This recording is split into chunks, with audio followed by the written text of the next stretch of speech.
service like that and by determined recovery.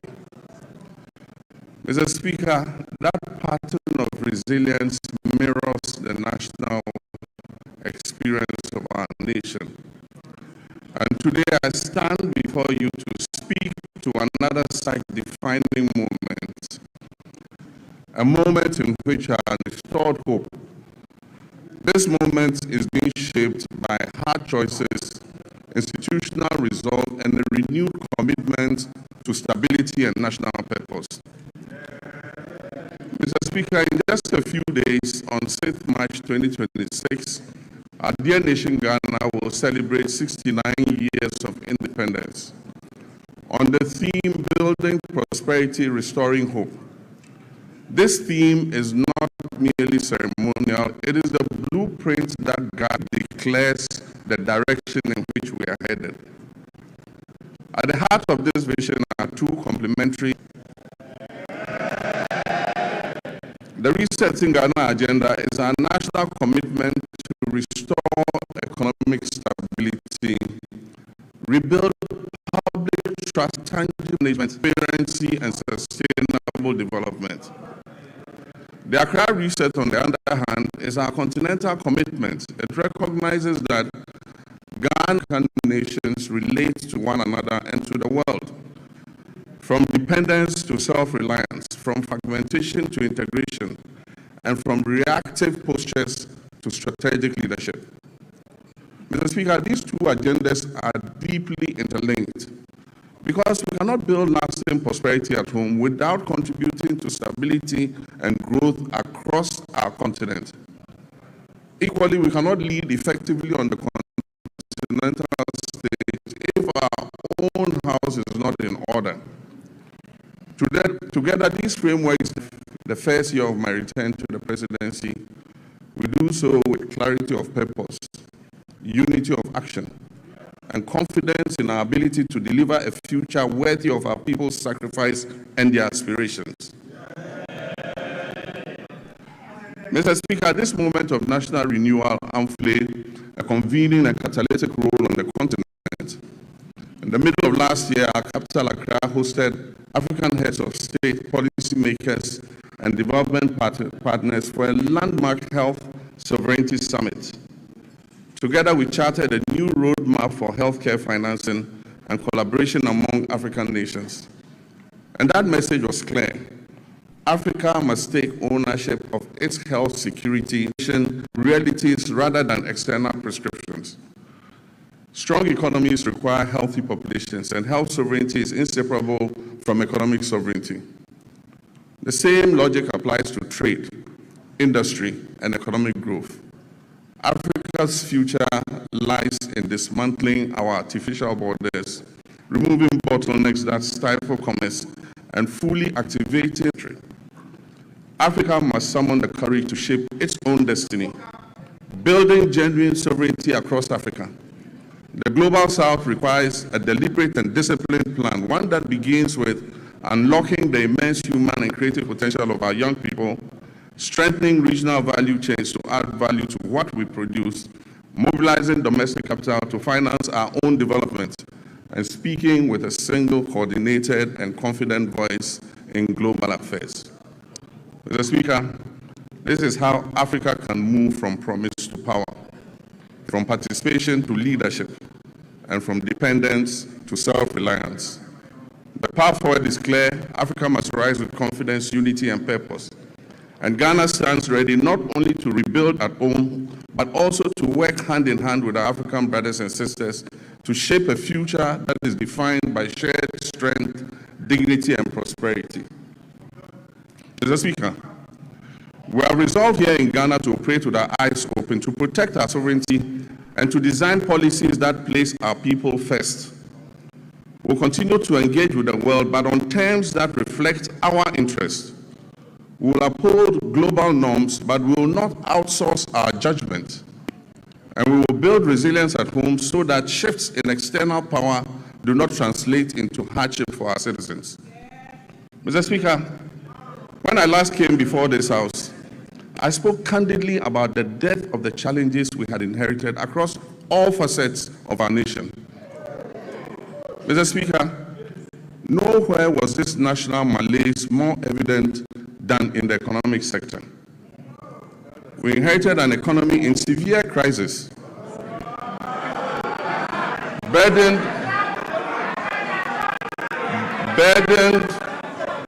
by unsustainable debt, high inflation, a rapidly depreciating currency, and an escalating cost of living crisis that had left our citizens reeling from unimaginable hardship caused by years of general imprudence and reckless management of the economy. Mr. Speaker, I was clear from the outset that recovery would not come easily. But I was also clear that I will stop at nothing to turn this situation around and bring relief to Ghanaians. I promised then that just as I have confronted and overcome crisis in the past, I'll reset our economy and return us to a path of growth, progress, and development. Mr. Speaker, I told this August House then, when I appeared before you last year, that would have to take tough, prudent, and necessary decisions to restore stability and credibility. Today, Mr. Speaker, I can say to you with confidence, Ghana is back. Ghana is working again. And Ghana is open for business.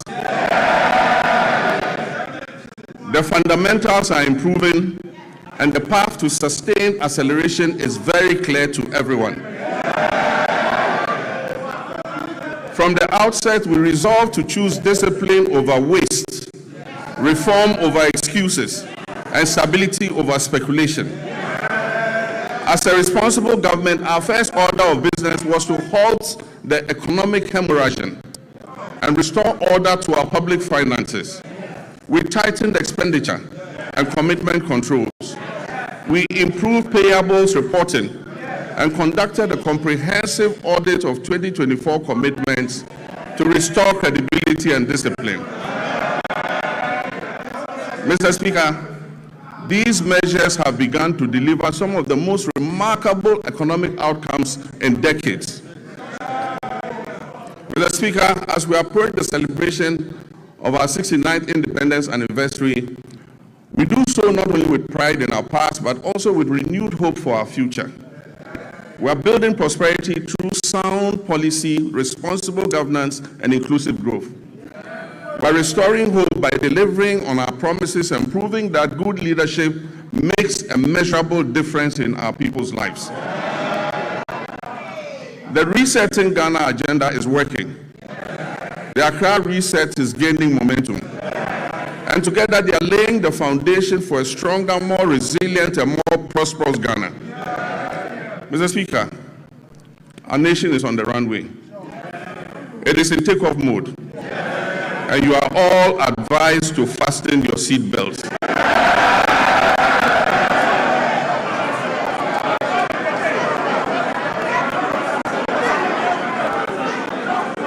Mr. Speaker,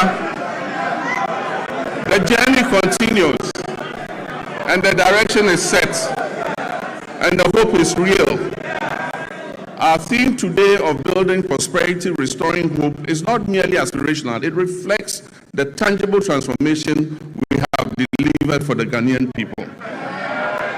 Mr. Speaker, our economy has grown significantly.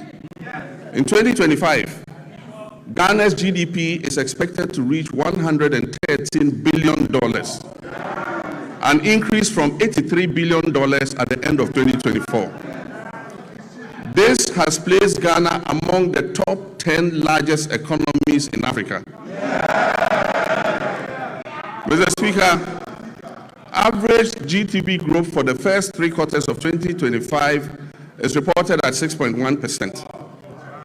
But growth means nothing without discipline. Our primary surplus reached 2.6% of GDP, far exceeding our target of 1.5%. Mr. Speaker, we closed our fiscal deficit at 3.1%, well below the projected 3.8%. Mr. Speaker, this is not prudent governance. It is promise-keeping, and it has benefited households and businesses because we have borrowed less and spent more responsibly. Interest rates have fallen, confidence has returned, private businesses are breathing again. Mr. Speaker, the 19th of December 2022 will go down as one of the darkest days in Ghana's economic history. On that day, Ghana declared its inability to honor its debt obligations. We declared a debt default and placed a moratorium on both domestic and foreign debt repayments. Following this, we entered a protracted and complex debt restructuring process. Ghana's debt became a shackle on our economic progress, dragging our nation down into hardship and despair. Looking at Ghana's restructured debt profile, it is clear that those who negotiated on our behalf were only intent on kicking the can down the road. With the largest debt repayments scheduled, interestingly, between 2025 and 2028. Mr. Speaker, we confronted this crisis with action, not rhetoric. We established sinking funds, we restructured obligations, and we pursued bilateral agreements. Mr. Speaker, the result, public debt fell by 82.1 billion Ghana cedis and took our debt to GDP from 61.8% to 45.3%. Mr. Speaker, this is one of the sharpest reductions of debt in Ghana's history. Mr. Speaker, just this year, after the New Year celebration on January 2nd, when people were still recovering from hangovers, we settled a US 709 million euro bond ahead of schedule. We settled a US dollar 709 million euro bond ahead of schedule, completing the US 1.4 billion in debt service that was meant for 2025. Mr. Speaker, and the world noticed, Fitch, Moody's, and Standard & Poor's all upgraded Ghana's credit ratings, the first triple upgrade in many years. Mr. Speaker, Ghana's credibility is restored. Ghana is rising. The heaviest burden we inherited was the very high inflation rate, which was silently eroding every household's purchasing power. It peaked at 54.1% at the end of 2022, and it declined to 23.5% by the end of 2024. Mr. Speaker, we treated this with urgency. Through fiscal consolidation, currency stabilization, and disciplined monetary policy, inflation fell from 23.5% at the end of 2024 to 3.8%.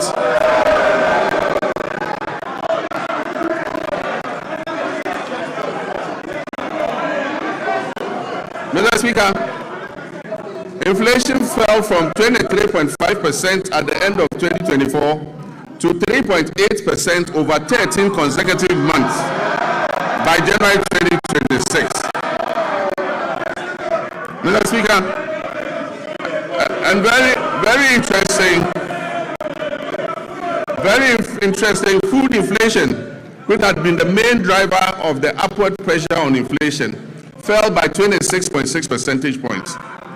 Inflation for locally produced goods fell by 22.6 percentage points. Mr. Speaker, these are not just statistics. These translate into the reality of a parent being able to put food on the table for their children. It translates into the reality of businesses thriving and creating opportunities for Ghana's young people. Mr. Speaker, petrol prices dropped from 15.2%, 15.2 Ghana cedis to 10.7 cedis per litre. And only recently, it dipped below the 10 cedi mark to 9.97.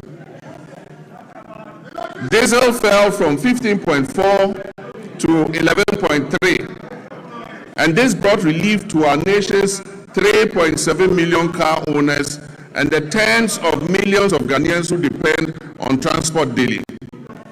Mr. Speaker, to the interesting part, exchange rate volatility has long been at the heart of hardship in Ghanaian households. We made currency stability a priority, and Mr. Speaker, we have delivered. Mr. Speaker,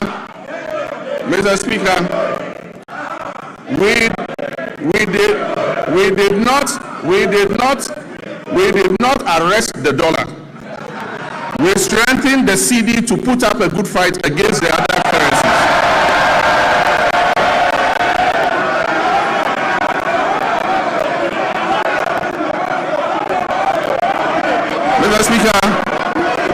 Mr. Speaker, we did not arrest the dollar. We strengthened the cedi to put up a good fight against the other currencies.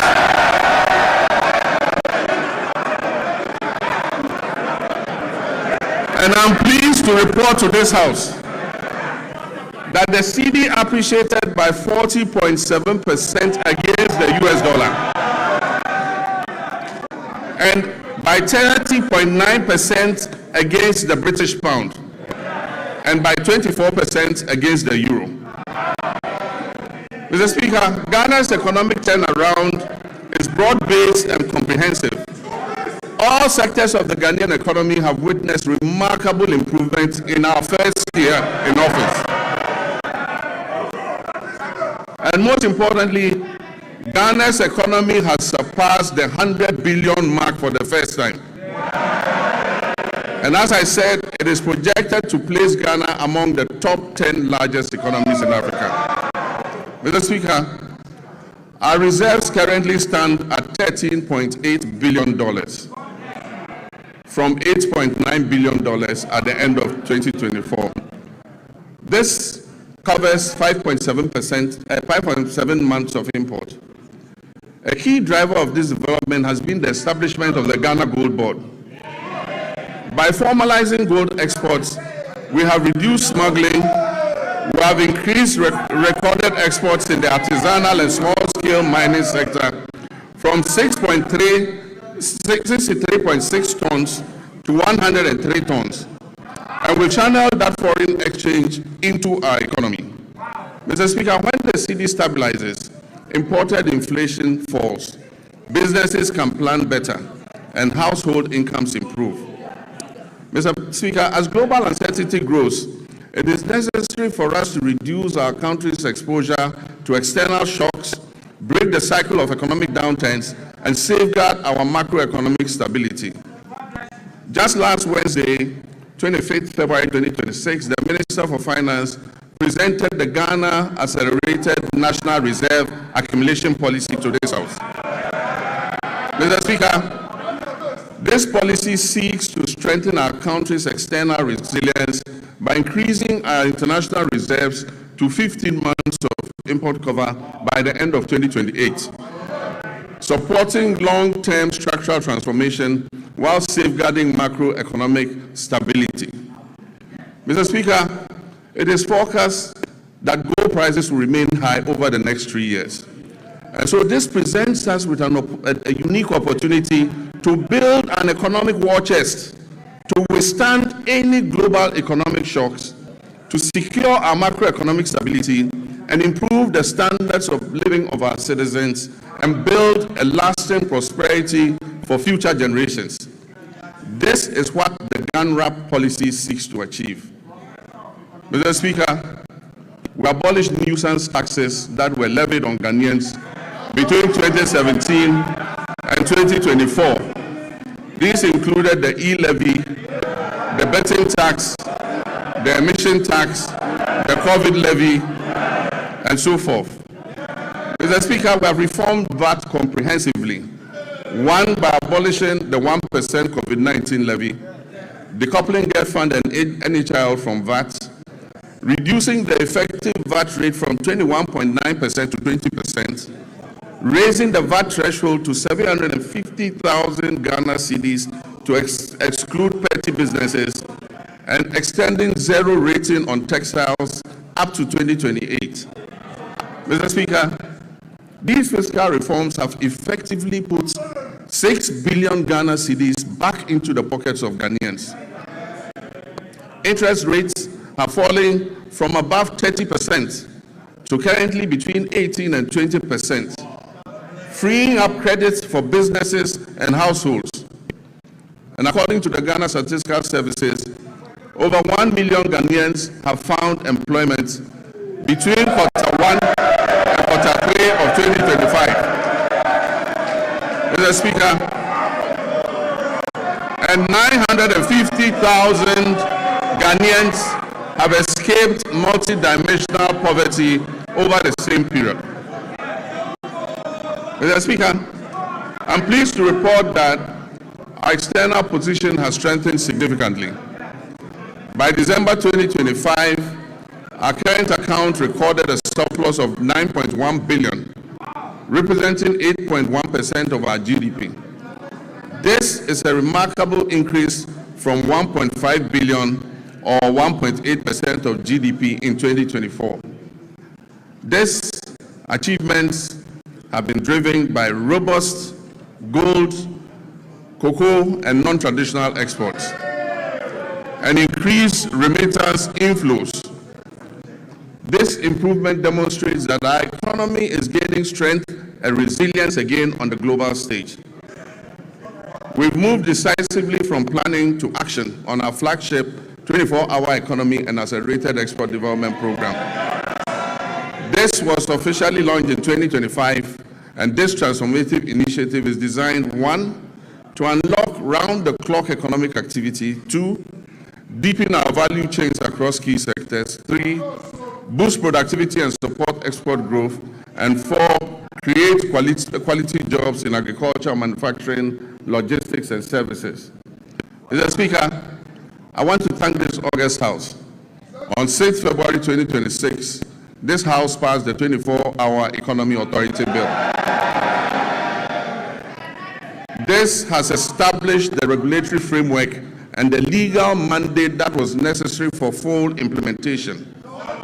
Last week, at the cabinet meeting held, I had the honor of signing this historic legislation into law. All is now set for takeoff.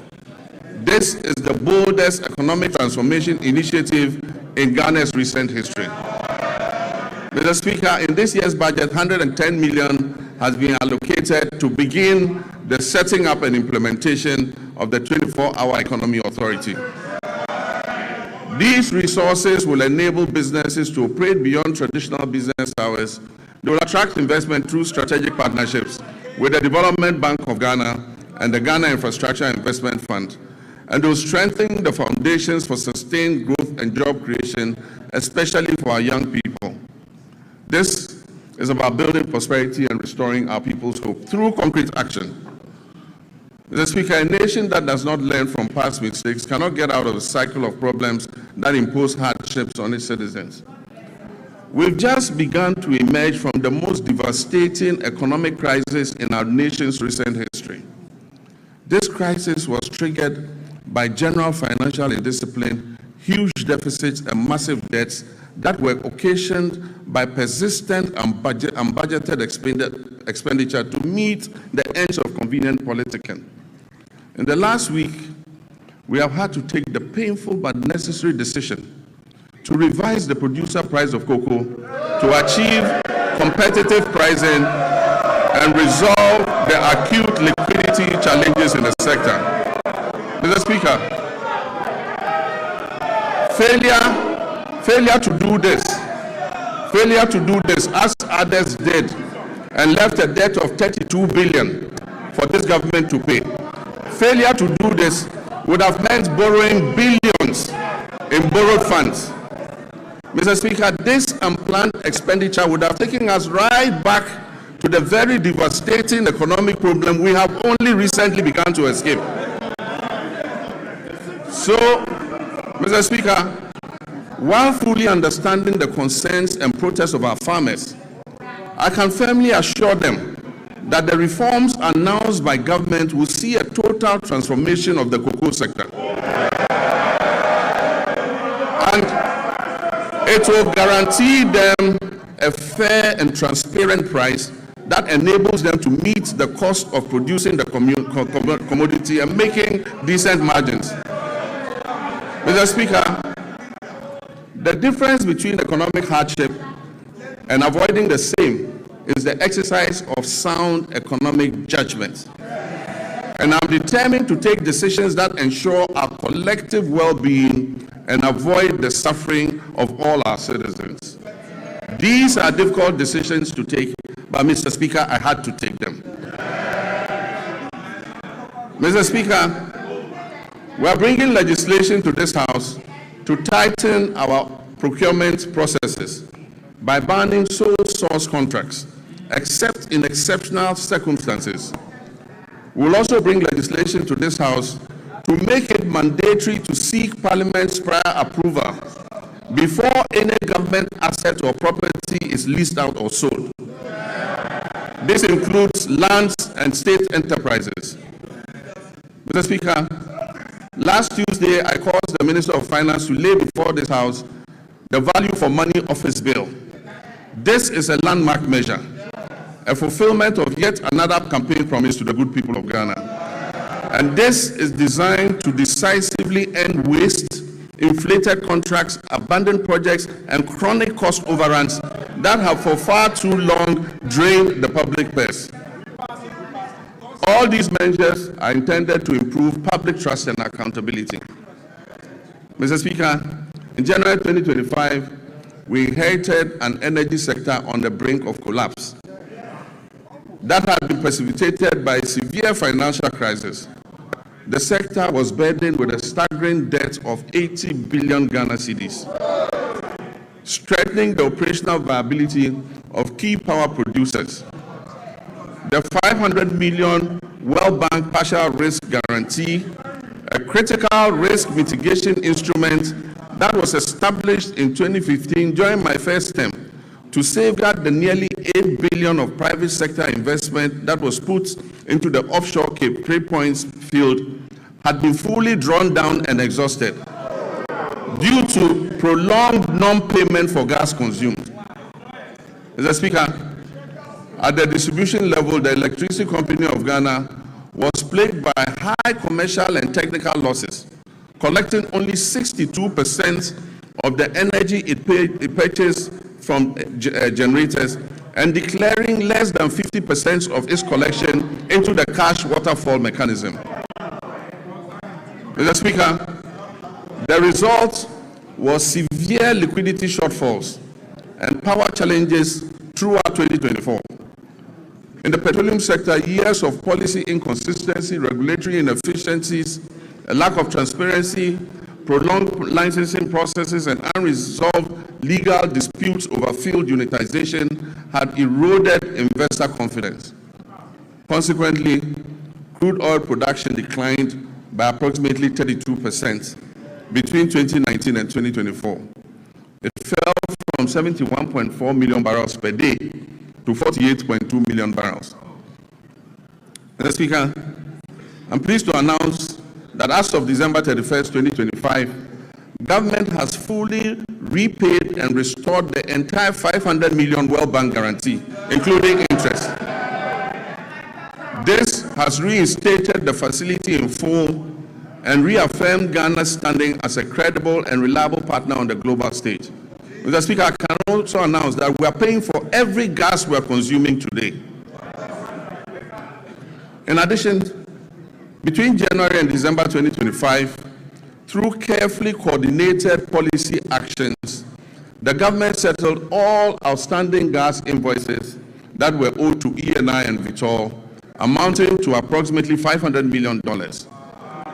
And so Ghana is now fully up to date with its gas consumption obligations to the Sankofa partners.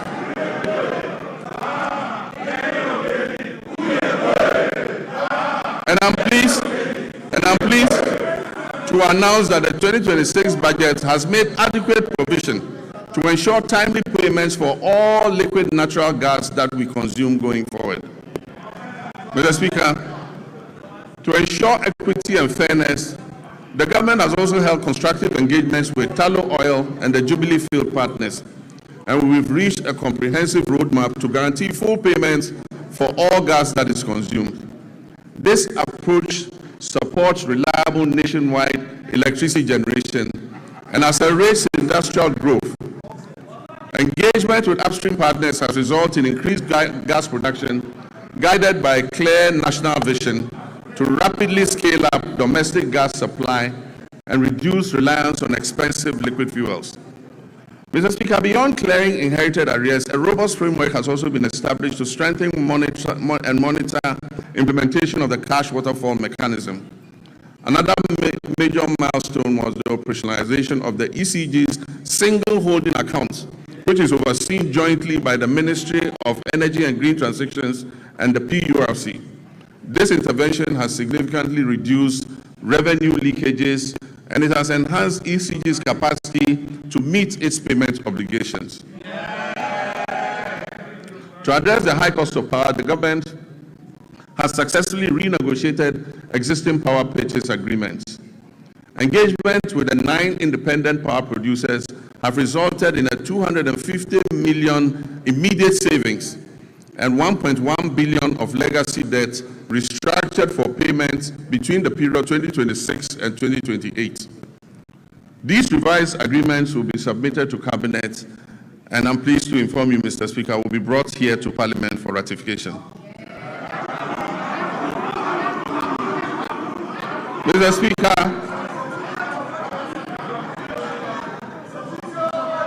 under the Rural Electrification Program, 200 out of the 400 targeted communities have been connected to the national grid, with a further 100 at various stages of completion. The national electricity access for Ghana today stands at 89.05. We are committed to ensuring that every Ghanaian has access to reliable, affordable electricity. It is worrying that the Electricity Company of Ghana continues to experience high power losses, with reports indicating that around 25% of generated power is lost. To address this phenomenon and anchor the gains we have made, adopting private sector participation, particularly in billing and collection, is the most effective way to significantly reduce these losses. Cabinet has approved the multiple lease method for concessions in the distribution utilities, and work is ongoing to implement this critical reform. Mr. Speaker, the Bui Power Authority has completed an additional 50 megawatts of solar power. In the distributed solar sector, 30 megawatts was achieved through rooftop installations, bringing our total installed capacity to 250 megawatts of solar, and this represents 5% of renewable energy in our entire generation mix. A few months ago, I broke ground for a 200 megawatt solar power project at the Dawa Industrial Zone, with the first 100 megawatts scheduled for completion in December 2026. The Ministry of Energy and Green Transitions is constructing 35 mini-grids to serve 47 islands and lakeside communities in the Oti, Savannah, and Bono East regions. The ministry will also supply 12,000 new smart net meters from the end of the first quarter of this year, 2026. And under the off-grid solar home system for public institutions, delivery of materials for the first phase of 350 systems has commenced. It means that public institutions are going to be fitted with solar to reduce their power consumption. Mr. Speaker, as part of the last mile electrification effort to achieve 99.98% universal access by 2030, the ministry has mainstreamed mini-grids into the National Electrification Scheme. Consequently, a feasibility study for the Afram Plains North District was completed for 100 communities to receive solar power, bringing the total number of islands and lakeside communities in the Afram Plains North and South to 150 that are ready for mini-grid solar electrification. I'm pleased to announce that the African Development Bank has committed to providing $100 million to fund the construction of renewable energy-based mini-grids for these communities. Mr. Speaker, we've signed a memorandum of understanding with the Jubilee and Tenfield partners to commit another $2 billion to additional investment in the Jubilee field. This will include drilling up to 20 new wells, the first wells being drilled in more than 9 years. Mr. Speaker, there's a second memorandum of intent with the OCTP partners, that's ENI and Vitol, to commit $1.5 billion of additional investment in the OCTP field in the Cape Tree Points Block 4 contract area, among others. This agreement will significantly increase Ghana's oil and gas production, thereby enhancing energy security, domestic demand, and infrastructure development. Mr. Speaker, we are on course to revitalize the Ghana Cylinder Manufacturing Company through a strategic partnership with the National Petroleum Authority, Ghana Gas, and the Ghana Commercial Bank. This will boost production, ensure a steady supply of safe LPG cylinders, and strengthen local manufacturing. Mr. Speaker, I'm also pleased to announce to you that Tema Oil Refinery is back.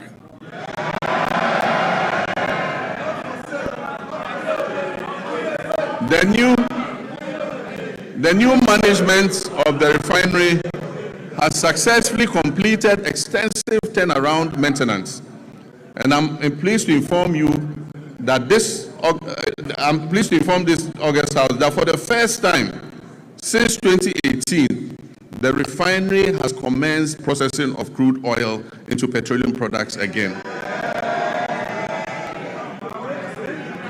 So, Mr. Speaker, let me assure our countrymen and women that the energy sector reforms continue unabated.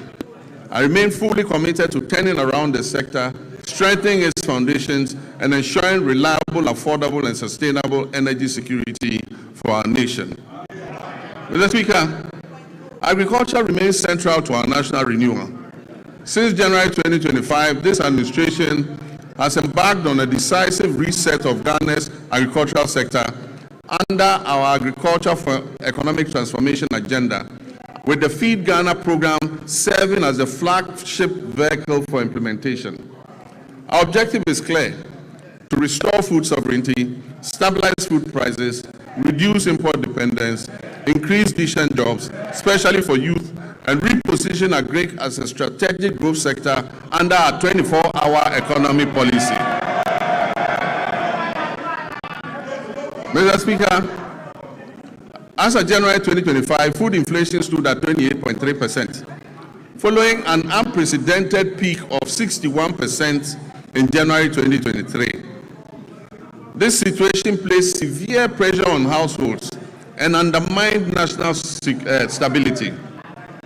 Today, food inflation has declined significantly to 4.9%, and this has provided relief to Ghanaian families and businesses. Mr. Speaker, this year we have committed 300 million Ghana cedis to the National Food Buffer Stock Company to mop up excess produce, to stabilize prices, and build a strategic national food buffer against emergencies, marking the first time Ghana has deliberately built a food reserve for national resilience. Over 413 institutions, from basic schools through to tertiary institutions, have been registered and are actively participating in the Feed Ghana program. Institutional farming is currently being undertaken by the Ghana Armed Forces, the Ghana Prison Service, the National Service Authority, basic and second cycle schools, public universities, and faith-based organizations, including churches and mosques. A key pillar of the Feed Ghana program is the home gardening initiative. Across the country, families are being encouraged to grow vegetables at home and in their communities to reduce food expenditure, improve household nutrition, and enhance food availability.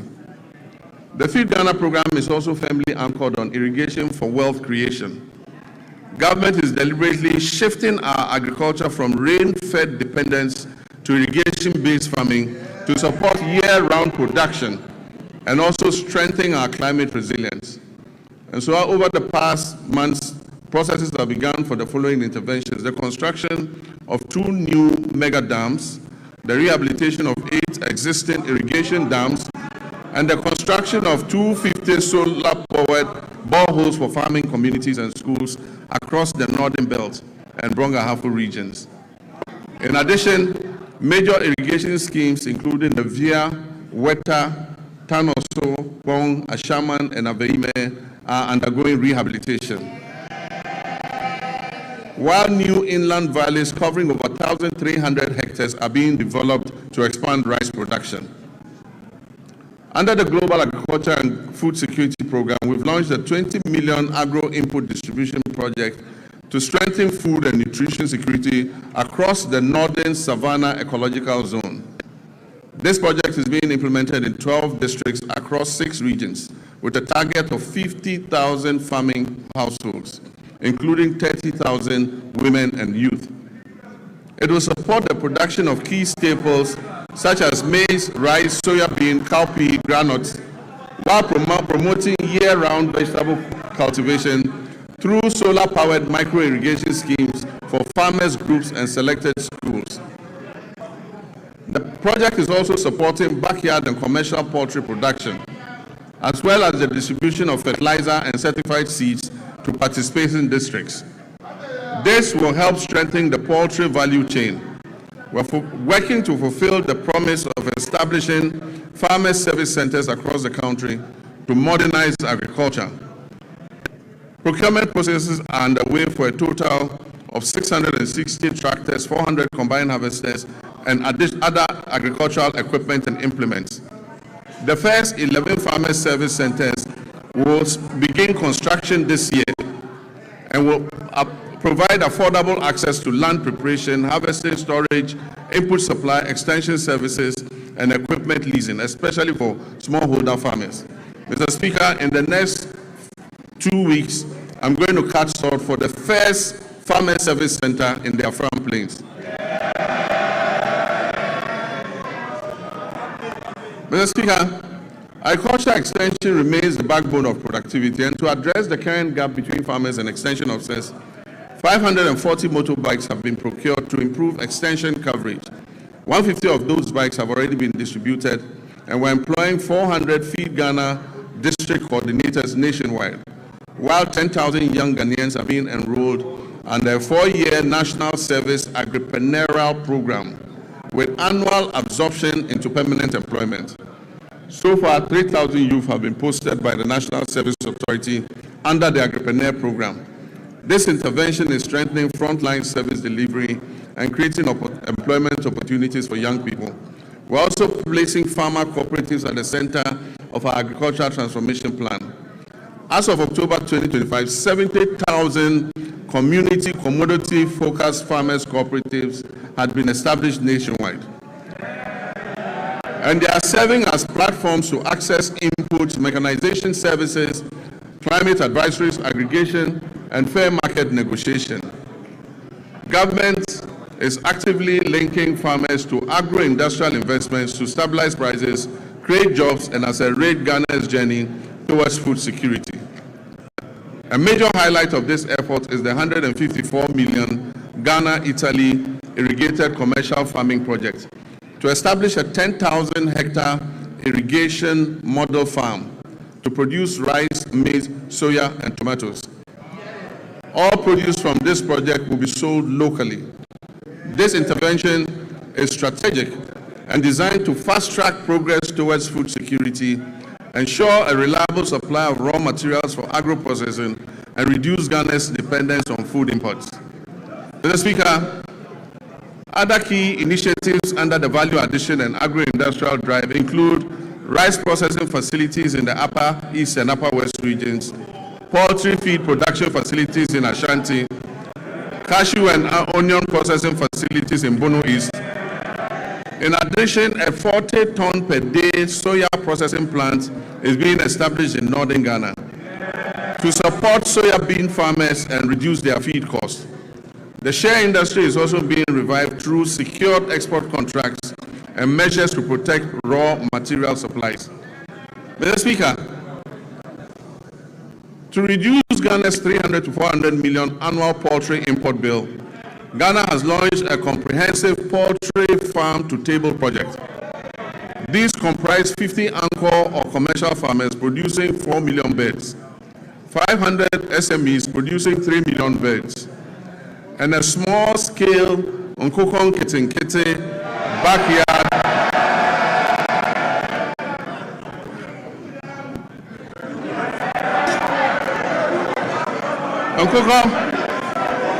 and a small-scale Nkokon Kitinkiti backyard poultry program that is targeting 3 million birds nationwide, with emphasis on women and young children. Mr. Speaker, the Nkokon Kitinkiti program is underway as I speak, and the target is to reach 60,000 households. Even before I launched the Nkokon Kitinkiti program, 720 beds had been distributed during the pilot phase to 13,000 farmers in 12 districts. I recently opened a poultry processing factory in Bichim to support expected production growth in the poultry sector. Mr. Speaker, education is important, and it remains pivotal to our national transformation agenda. In this regard, the year 2025 was both eventful and momentous for Ghana's education sector.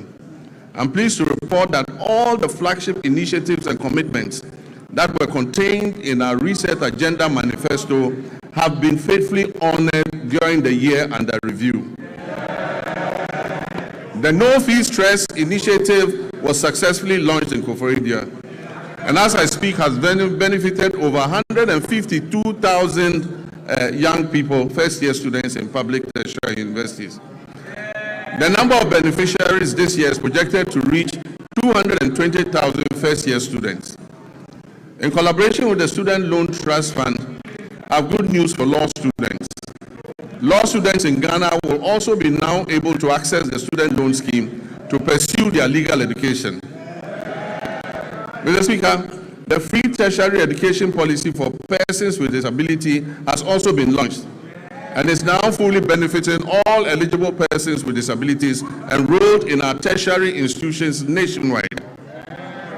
Mr. Speaker, the 2025 academic year saw a stable, uninterrupted supply of quality food to all our schools under the Free Senior High School program. Mr. Speaker, to further deepen coordination, accountability, and effectiveness in the education sector, this Honorable House passed several important pieces of legislation. These include: 1, the Kwame Nkrumah University of Science and Technology Bill 2025, the Ghana Scholarships Authority Bill 2025, the Change of University Names Bill 2025, the University for Development Studies Bill 2025, and the Ghana Education Trust Fund Bill 2025. To enhance private sector participation in the tertiary education sector, new legislation will be introduced in this House to ease regulatory bottlenecks and remove the requirement to charter, making it optional. Mr. Speaker, basic education remains the critical entry point into our education system. It is at this level that children acquire foundational literacy, numeracy, critical thinking, and problem-solving skills, upon which all future learning depends. Government understands the importance of the basic sector and is therefore undertaking a major policy shift to rebalance our education investments in favor of basic education. As part of this shift, the standards-based curriculum for kindergarten to primary 6 is currently under review to incorporate robotics, coding, and the responsible integration of generative artificial intelligence. Additionally, as part of the ongoing curriculum review, artificial intelligence education will be introduced at an age-appropriate and developmentally sensitive, with a strong emphasis on ethical use, digital responsibility, critical thinking, and human values. Mr. Speaker, in response to the persisting challenge of schools under trees, this government has programmed a bold and decisive intervention for the 2026 financial year. This includes the construction of 200 kindergarten blocks, 200 new primary school blocks, 200 new junior high schools nationwide. And I'm further pleased to inform this House adequate allocation has been done in the 2026 budget. I'm further pleased to inform this House that the government has fully cleared all outstanding capitation grant arrears owed to the public basic schools, as well as clearing all outstanding arrears of BEC exam registration subsidies due to the West African Exams Council. For previous years, the legacy debts to West African Examinations Council have all been cleared. Mr. Speaker, education for learners with special needs is not only a moral right, but also a sound, pragmatic investment. And it promotes equity and strengthens social cohesion. In recognition of this, the amended GET Fund Act has established a dedicated, sustainable funding framework to implement free education for learners with special needs, beginning in the 2026 academic year. Government has also increased the daily feeding grant for students in public special schools from 8 cedis per day to 15 cedis per day. This significant increment reflects our resolve to address the unique nutritional and health needs of learners with disability.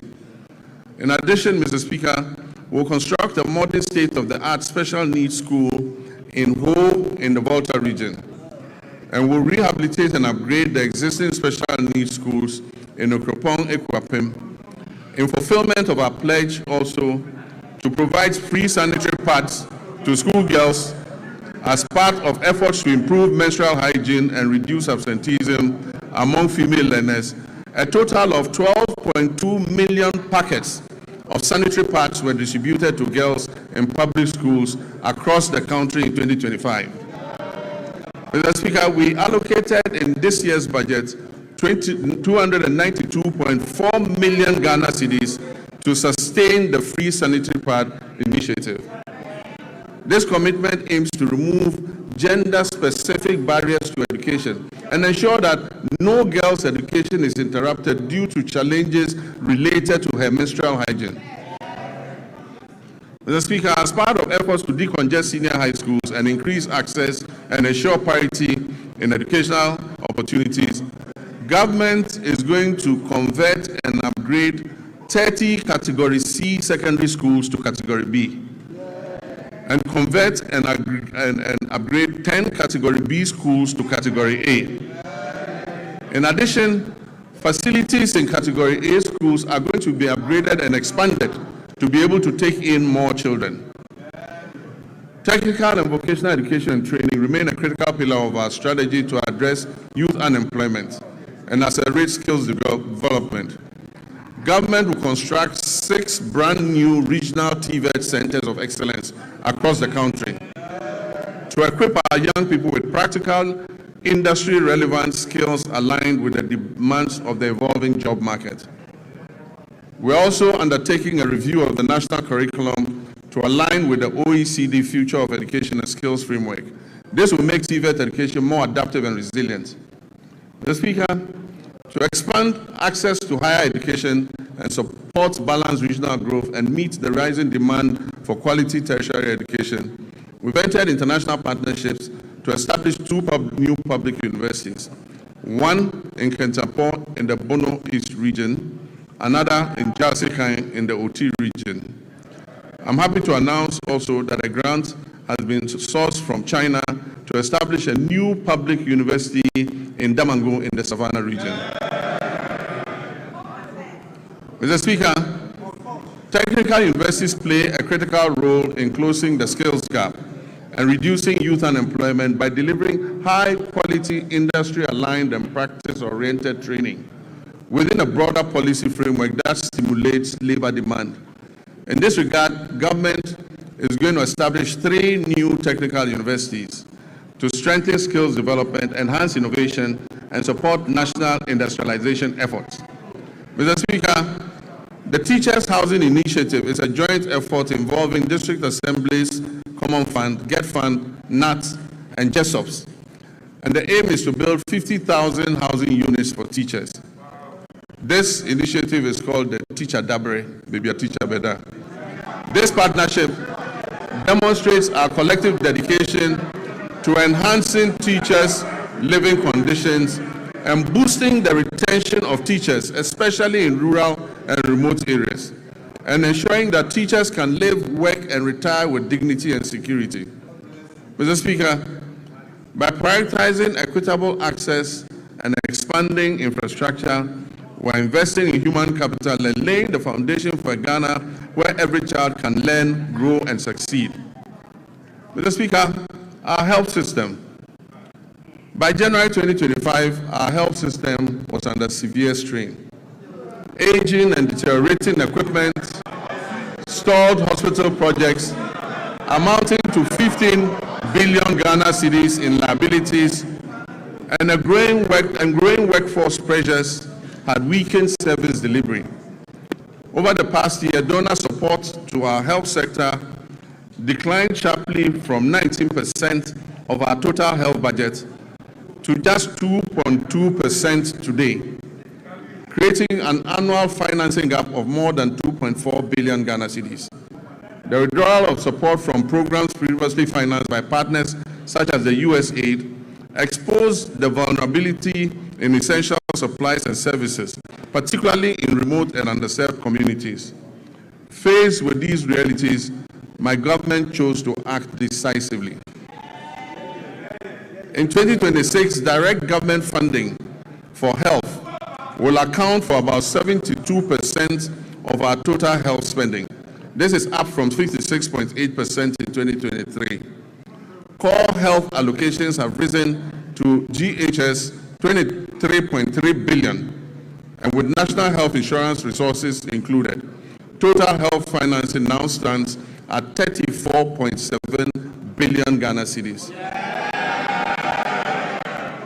This reflects our clear commitment to domestic financing and health sovereignty. At the same time, we have faced the growing burden of non-communicable diseases. Today, non-communicable diseases account for over 40% of all deaths in Ghana and remain a major cause of household poverty. To address this, the government established the Ghana Medical Trust Fund, otherwise called Mahama Cares.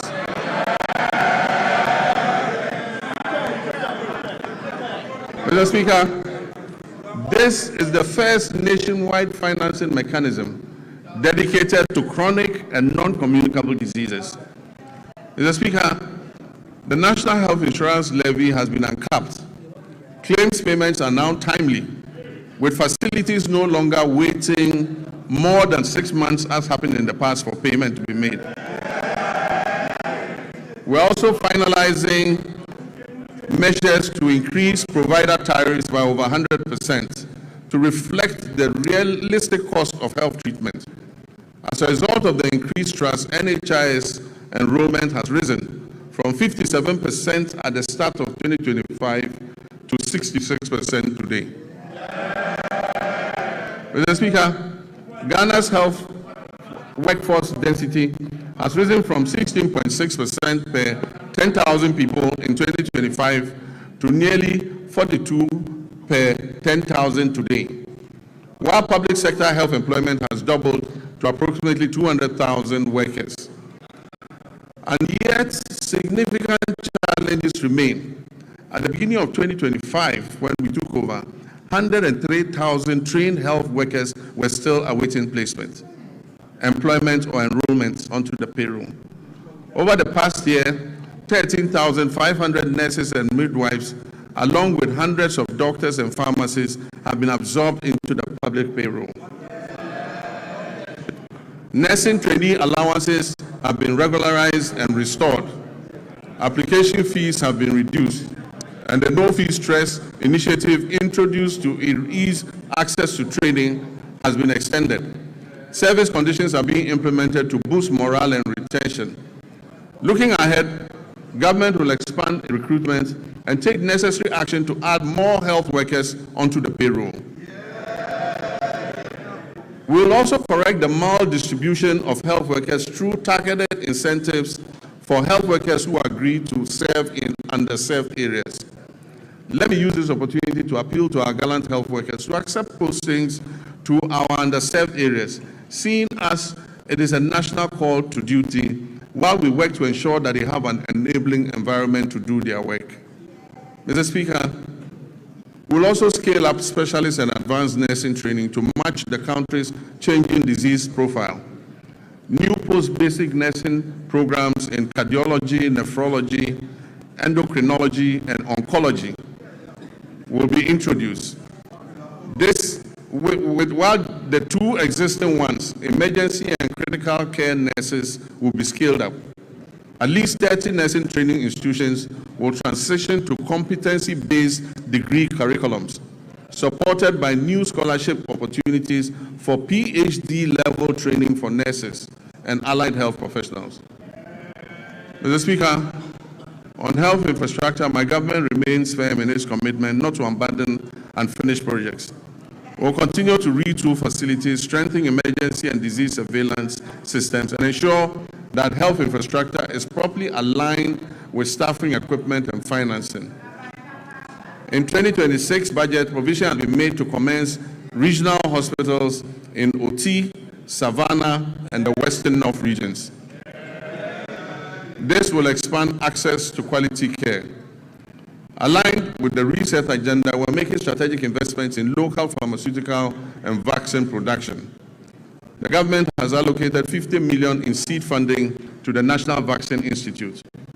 And in 2025, a local manufacturer secured market authorization to produce snake venom antiserum right here in Ghana. We're also finalizing steps to implement an advanced market commitment to prioritize locally manufactured vaccines and pharmaceuticals in public procurement. Production of the tetanus diphtheria vaccine is expected to commence this year through a partnership with an Indonesian pharmaceutical firm.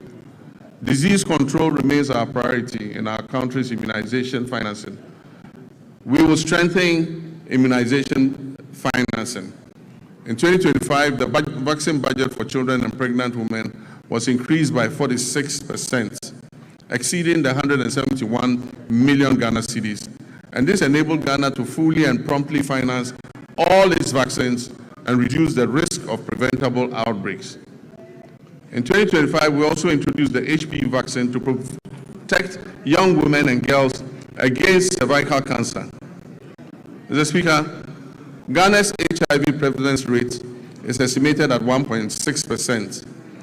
And as I speak with you, there are about 350,000 of our countrymen and women living with HIV and AIDS.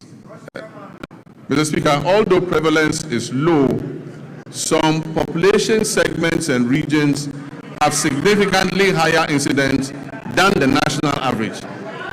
The Ghana AIDS Commission has been tasked with ensuring the availability of testing and antiretrovirals. This year, government will fully roll out a free primary health care program, removing all cost barriers at the primary level where it is most needed, while strengthening prevention, screening, and health promotion, especially for non-communicable diseases. The Ghana Medical Trust Fund will be scaled up, and access to advanced cardiac care, including cardiac catheterization services at Tamale, Kolebu, and Komfo-Anokye Hospital, will be expanded to reduce overseas referrals and position Ghana as a center for specialized care in the sub-region, in line with our medical tourism objectives. Mr. Speaker, the Ministry of Health is expected to issue guidelines to eliminate the unacceptable no-bed syndrome. Patients facing medical emergencies must be received and given help, if even under makeshift conditions. You don't need to have a comfortable bed to save a patient. No patient must be turned away from any health facility they report to.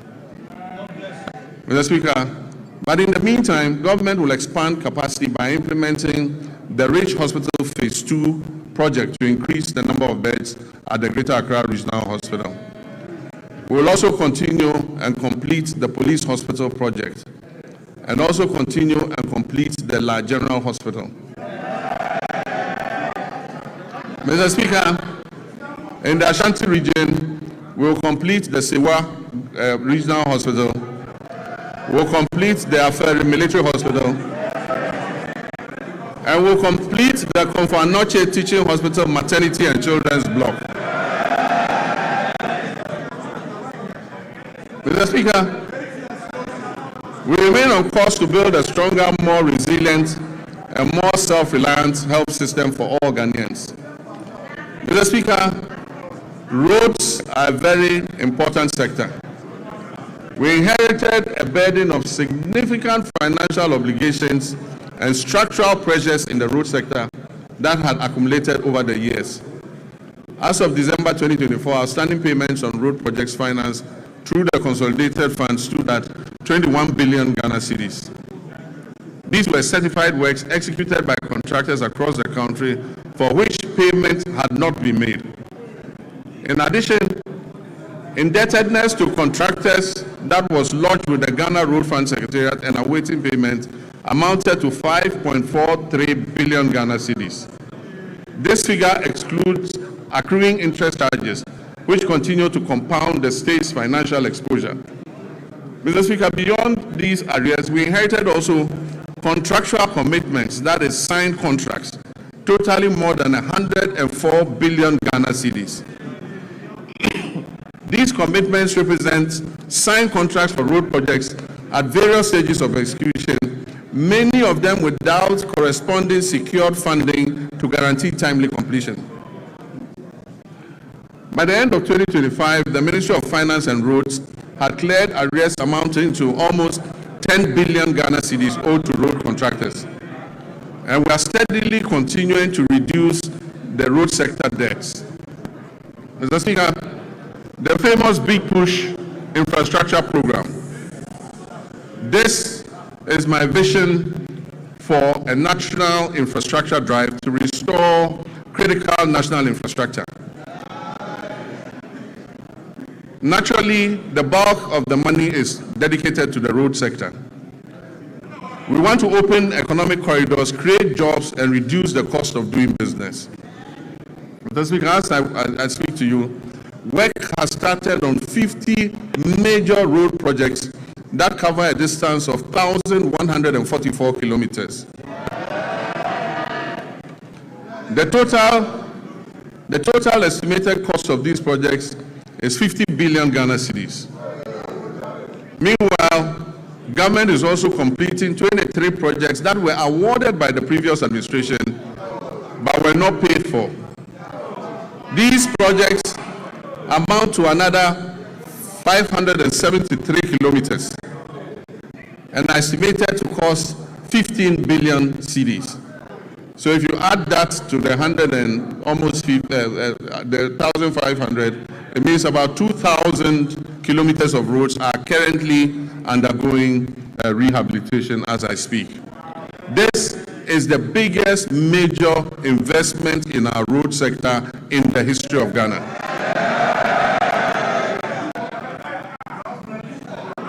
Across all 16 regions, 73 projects are advancing with significant visible progress expected by the end of the year. Some of these include Tepa Mabangoso, the Kumasi Bypass Road, Swami Interchange and Local Roads, Sunyani Outer Ring Road, Sampa Jinijini Road, Techima Nkonsia Winchi Road, dualization of Winneba Cape Coast Road, Kwau Tafo Adosu Road, Dodowa Afienya Dawenya, Gwintiri Nakwanduri, Tamale Outer Ring Road, Wenchi Sola, Sola Wa, Bole Chache, Bole Town Roads, Navrongo Tubu, Tumuhan Laura, Atimpoku Ho, Ho Denu, dualization of Accra Aflao, dualization of Cape Coast Akrade, Dadyeso Akontomra, to name just a few.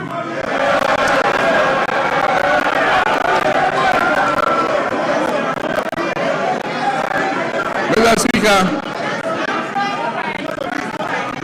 other feeder roads are Akosondo Jekiti Kudikope,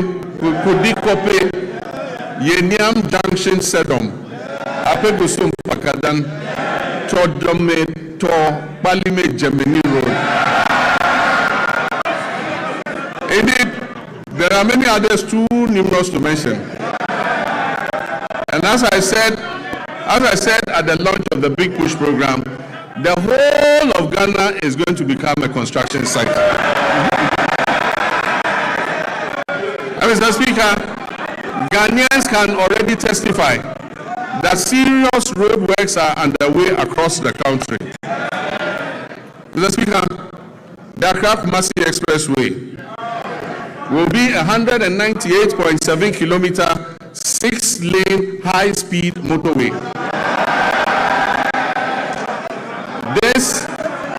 This expressway is designed to connect Ghana's two largest cities, Accra and Kumasi, and to reduce the traveling time between Accra and Kumasi to approximately 2.5 hours. Mr. Speaker, this new alignment will have 8 interchanges and will be Ghana's first true expressway. And so government has established the Accra-Kumasi Expressway Limited, which is the subsidiary of the Ghana Infrastructure Investment Fund, as the concessionaire that will be mandated to design, to finance, construct, operate, and maintain the expressway, with the Ministry of Roads and Highways as the contracting authority. The project delivery is structured as a long-term concession of up to 50 years. Mr. Speaker, this expressway will be Ghana's first purpose-built expressway with limited access points, so goats and sheep cannot cross at any point. Mr. Speaker, it's designed for higher speed limits and modern safety infrastructure to reduce travel time and improve road safety. Preparatory activities, including feasibility studies, the detailed designs and cost assessments are currently underway. This major road construction work aims to improve mobility, safety, and trade while connecting communities to markets and essential services. Mr. Speaker, the Eastern Corridor. We aim to complete all unfinished segments of the Eastern Corridor Road by the end of 2027. Mr. Speaker, we'll continue and complete the 27.7 Accra-Temamoto Way and Extension Project. And this includes reconstructing the Accra-Temamoto Way into a 4-lane expressway with 3-lane service roads in both directions, and interchanges at Ashaman. Where you have the Ashaman underbridge, it will now be an interchange. There will be another interchange at Community 18 and Teshin Link. Mr. Speaker, it also involves remodeling the Tetekwashi interchange. Construction works are ongoing and progress is at 32%. Mr. Speaker, other important projects include the Kumasi Inner Ring Road, the Volivo Bridge over the Southern Volta River, the Dambai Bridge over the River Oti, and the Adoso Bridge over the River Afram at Echiamamfrom. Mr. Speaker, the Ministry of Roads has received cabinet approval to reintroduce road tolls on our roads and our bridges. Mr. Speaker, this time using advanced technology to improve efficiency, transparency, and avoid leakages in revenue generation. Preparatory work is underway to ensure the reintroduction of tolling operations this year. Mr. Speaker, there is no doubt that an effective and efficient transport system is integral to any economic development plan. So to improve public transport services in the country, government is supporting Intercity SCC Coaches Limited, Metro Mass Transit Limited, and the private road transport operators to renew their fleets. Currently, a total of 300 buses have been procured to improve road transport. The initial batch of 100 buses is scheduled to arrive in the country by the end of the first quarter of this year. Mr. Speaker, in fulfillment of my pledge to re-establish a national airline, a 10-member task force established to oversee this initiative has submitted a business model and operational framework to guide the selection of a strategic partner for the new national airline. And this new national airline will take off soon, inshallah. Mr. Speaker, passenger traffic handled by the Ghana Airports Company increased to 3.625 million passengers in 2025. This was an increase from 3.4 million in 2024. In response to the rising passenger traffic and congestion at the Accra International Airport's new Terminal 3, we are remodeling Terminal 2 into a dual-purpose facility to serve both domestic and international flights. So, when the remodeling of Terminal 2 is finished, all the domestic flights and some of the international flights will be moved to Terminal 2 so that we ease the congestion on Terminal 3. This will improve operational efficiency and enhance the overall passenger experience. Mr. Speaker, Accra's Terminal 3 remains amongst the best in Africa. A new concourse will link Terminal 2 and Terminal 3 so that passengers arriving in Terminal 2 and having to move to Terminal 3 won't have to come out and walk. They'll go through the concourse. Mr. Speaker, Terminal 3 is going to be supported by a new 7-story floor car park. It will also have an airport hotel and retail amenities to service the passengers. Mr. Speaker, runway expansion and overlay is currently being undertaken to strengthen the Accra International Airport's runway. Mr. Speaker, we will also begin work on new regional airports in Sunyani, in Bolgatanga, and Wa. In Sunyani, the current location of the airport is not appropriate to extend the runway, and so we have to move and build a new airport at a different location. Bolgatanga, the site has been acquired and work will commence. Wa also, we have to move the airport from where it is because it almost intersects the road and the airport slopes upwards, making it inappropriate for air travel. Mr. Speaker, we are also reverting the airport in Accra, the international airport in Accra, to its original name, the Accra International Airport. Even though NLC Decree 129 was passed, no effort or nothing was done to effect the clause in the decree that said that the airport should be renamed after Kotoka. So in all international records in ICAO and IATA, that airport in Accra, the international airport, remains named Accra International Airport. Mr. Speaker, we are working to fully operationalize the Tema-Mpakadang rail line to maximize passenger and freight traffic between Tema and the north using the Volta Lake waterway. The Western and Eastern Railway lines will continue to be modernized in partnership with the private sector. These projects are aimed to support the efficient transport of container and bulk cargo to and from our ports, as well as to facilitate the efficient haulage of minerals from mines in Nsuta, Awaso, and Yinehing to the Takoradi ports, while also providing passenger transport along the respective rail corridors. Mr. Speaker, as part of the 24-hour economy initiative, a new 24-hour operation has started at Tema Port, allowing access to port services around the clock.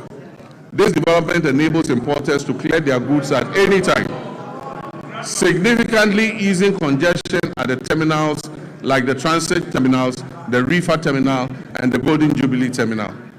The initiative brings together customs, banking, and other relevant agencies to enhance efficiency, low transaction costs, and boost Ghana's competitiveness as a major trade hub.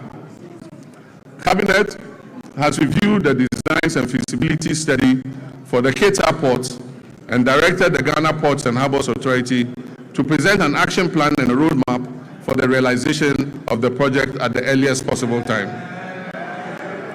Mr. Speaker, the Driver and Vehicle Licensing Authority, as part of its expansion efforts, has established a new operational office at Adenta Bus Terminal in Accra.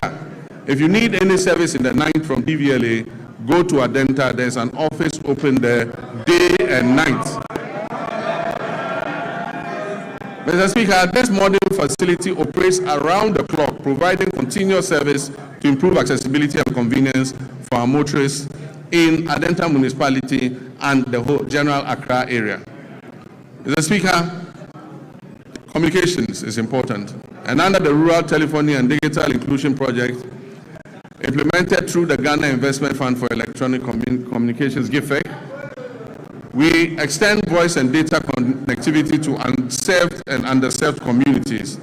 We've targeted the construction of 2,016 cell sites all over underserved and unserved communities. 1,561 of these 2,016 cell sites have been constructed. And of this number, 1,144 have been activated. Work is ongoing to activate the remaining 417 sites. Preparations are also well underway to commence construction of the remaining 455 sites. Mr. Speaker, under the School Connectivity Initiative, over 62,000 digital resources have been uploaded to the Ghana Knowledge and Skills Bank, enabling seamless access across multiple devices, from PCs to laptops to tablets and smartphones, for more than 600,000 users, including teachers, students, and researchers. Mr. Speaker, as part of the government's research agenda to ensure Ghanaian youth acquire essential digital skills for the modern global economy, I launched the 1 Million Coders program in March 2025. This initiative aimed to train 1 million Ghanaians in key digital areas, including data analytics, data protection, cybersecurity, the metaverse, and artificial intelligence over 4 years. Phase 1 of the program, that is the pilot phase, saw hundreds of trainees complete their training programs in person across 4 training centers that were established in Accra, Kumasi, Sunyani, and Bogatanga. Mr. Speaker, Phase 2, which will include virtual sessions, is set to commence this year. With expanded training centers and an increased number of beneficiaries, we project that 400,000 young Ghanaians will be trained this year. And this will build up to the numbers approaching 1 million. Mr. Speaker, the fight against corruption has remained a defining priority of my government and represents a central pillar of our commitment to good governance and accountability and the prudent management of public resources. Mr. Speaker, we've made progress through strengthened collaboration among law enforcement agencies, financial intelligence institutions, and prosecutors. These efforts have led to initiation of criminal proceedings and asset forfeiture proceedings against some individuals and entities implicated in financial crimes against the state. But yes, I agree with the sentiments of Ghanaians that we must press harder on this accelerator. As of December 2025, EOCO has recovered more than 600 million Ghana cedis. The office has investigated 462 cases, with 15 currently under prosecution. It has dismantled transnational carjacking syndicates and has recovered 29 luxury vehicles that were stolen. Mr. Speaker, the government remains resolute that corruption will not be tolerated, regardless of status or political affiliation. The Attorney General's office will continue to use both criminal prosecution and non-conviction-based assets recovery mechanisms to ensure that stolen public resources are returned for national development.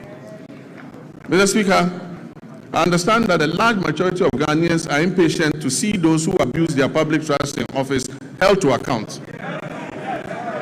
Mr. Speaker, there were periods when, under military regimes and unconstitutional governments, extrajudicial means could be used to exact retribution against persons perceived as corrupt or who had abused the mandate given to them by the people.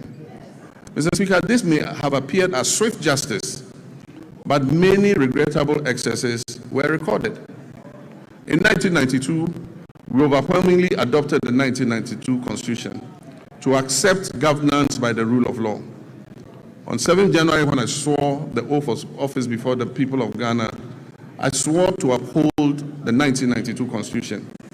I may be as impatient as everyone else to see justice done, but painstaking investigations must be conducted. Dockets must be prepared, charges must be filed, and the accused must have their day in court, including appealing even on the smallest point of law to higher courts. This process is necessary to protect us all against abuse or ill treatment of citizens and to ensure that only those guilty of offenses against the state are punished. As President Mills of blessed memory said, he said, and I quote, "The wheels of justice grind slowly, but they grind exceedingly fine." Mr. Speaker, let me reassert my determination to uphold the accountability of public office holders to the people of Ghana. We have laid the Public Officers Code of Conduct Bill before Parliament. This bill codifies the conduct of public officers and makes breaches thereof punishable. I wish at this juncture to thank His Lordship, the Chief Justice, for establishing additional specialized high courts to address breaches identified in the Auditor General's report. Mr. Speaker, the Constitution review process was conducted in a transparent and consultative manner, drawing on input from constitutional experts, civil society organizations, traditional authorities, religious leaders, political parties, and the general public. The review committee has submitted its comprehensive report containing detailed proposals to amend the Constitution to address identified weaknesses and make it more welfare enhancing. Mr. Speaker, the Attorney General's office is working closely with relevant stakeholders to translate the recommendations into implementable legal and constitutional proposals, which will be presented to this August House in accordance with constitutional procedures. Mr. Speaker, illegal mining continues to pose a grave threat to our environment, water bodies, public health, and national security. Mr. Speaker, prosecution of persons engaged in illegal mining has been intensified, with a renewed focus on dismantling organized criminal networks behind Galamsey operations, rather than targeting only the little fish, low-level offenders. Mr. Speaker, in all these Galamsey operations, there are big fish who never get caught. Mr. Speaker, in total, over 114 case dockets involving hundreds of accused persons are pending in various courts across the country, particularly in towns and villages that are prone to illegal mining. Specialized prosecutorial teams have been deployed to fast-track illegal mining cases, ensure the effective presentation of evidence, and pursue the confiscation and forfeiture of equipment and proceeds used in or derived from illegal mining. Mr. Speaker, when it comes to gender and social protection, my government will continue to ensure gender equality and equity, promote the welfare and protection of children's rights, and empower the vulnerable, the aged, and persons with disability for sustainable national development. Work is well advanced on the Women's Development Bank, for which a total of 401 million Ghana cedis has been allocated in the 2026 budget. The coming months will see a full rollout of this monumental policy to empower Ghanaian women and women-owned businesses economically and financially. Mr. Speaker, the Ministry of Gender and Social Protection has successfully honored all legacy leave payment cycles for 2025 and before, reaching 1.5 million people. It has also ensured the full implementation of the Ghana School Feeding Program in over 12,000 public schools across all 261 districts of this country. Mr. Speaker, the number of beneficiary peoples under the school feeding program has increased from 3,801,491 for the 2023-2024 academic year to 4,231,059 for the 2024-25 academic year. This program is providing gainful employment to 34,000 caterers and cooks nationwide. Mr. Speaker, in the security sector, Ghana faces evolving security threats. Our troops, services, and agencies have, however, remained firmly committed to strengthening national peace and security, which underpin our democracy, development, and social cohesion. This commitment encompasses internal security operations, international peace support missions, strategic investment in retraction and retooling and improvement in troops' welfare, recruitment, and capacity development. Mr. Speaker, two recent incidents are evidence of the increasing dangers we face as a nation. The killing of 8 of our compatriots who had gone to a neighboring country to purchase tomatoes, and just yesterday, an attack on Ghanaian fishermen in our waters by pirates reinforced the need for us to retool and adequately equip our security services. Mr. Speaker, I wish to commend the Ghana Armed Forces for conducting a successful medical evacuation of our injured compatriots from Burkina Faso. I also commend the Ghana Navy and the Ghana Air Force, the National Security Council Secretariat, the Chief of Staff's Operations Team, the MP for Ewutu Senya, the Chief Fisherman and people of Senya Breku for the combined effort that successfully rescued all the stranded 71 fishermen who had been attacked by pirates. I've asked the National Security Coordinator to assist the affected fishermen and replace the stolen outboard motors and fishing gear. Mr. Speaker, the Armed Forces continue to play a key role in containing illegal small-scale mining through the deployment of river guards and support for the National Anti-Illegal Mining Operations Secretariat and assistance to special courts for swift prosecution of offenders. Mr. Speaker, during the year, the Ghana Armed Forces had 2,119 troops with requisite equipment deployed in various peacekeeping missions, reinforcing Ghana's reputation as a dependable and professional contributor to international peacekeeping operations. While Ghana continues to maintain an enviable reputation in international peacekeeping, we must note that many of these peacekeeping theaters where we have operated are winding down due to reduced budgets for UN peace support operations. And so as our troops return home, we must create opportunities for them to train, to remain active, and stay engaged. Mr. Speaker, beyond peacekeeping operations, Ghana continues to demonstrate its strong commitment to international solidarity, humanitarian assistance, and South-South cooperation. In December 2025, the Ministry of Foreign Affairs, in conjunction with the Ministry of Defense, deployed 54 personnel from our 14 Engineers Brigade to Jamaica to support that country with national reconstruction efforts following the devastation that was caused by Hurricane Melissa, which claimed over 40 lives. In recognition of the scale of the recovery effort and the good work our soldiers were doing in reconstructing the houses in Jamaica, government approved a request from the government of Jamaica asking us to extend the mandate of our soldiers there for another 90 days, which we approved. Mr. Speaker, to further improve operational readiness, the government will continue to invest in vital defense infrastructure and retooling. The construction of a forward operating base at Ezen Libo, situated along the Western Maritime Corridor, is ongoing. This facility aims to boost maritime surveillance and better protect offshore oil and gas installations. The Northern Border Security Project, initiated to counter terrorism and transnational crime, is advancing decisively. This project constitutes the first line of defense against any infiltration and extremist threats coming from the Sahel, and it would significantly strengthen the surveillance of our northern border. Plans are well advanced to establish 2 new military barracks in Ejumako in the central region and in Dambai in the Oti region to address emerging security concerns and strengthen the presence of the state in these areas. To further support retooling efforts, agreements have been signed to procure and deliver 4 brand new Eurocopter helicopters and 1 jet for the Ghana Air Force, aimed at replacing the aging fleet and modernizing our air capabilities.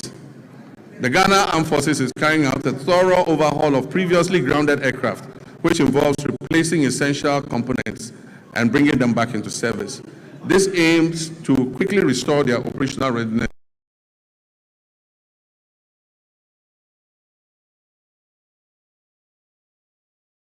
for the Ghana Armed Forces to enhance mobility and boost troop morale. It forms part of a broad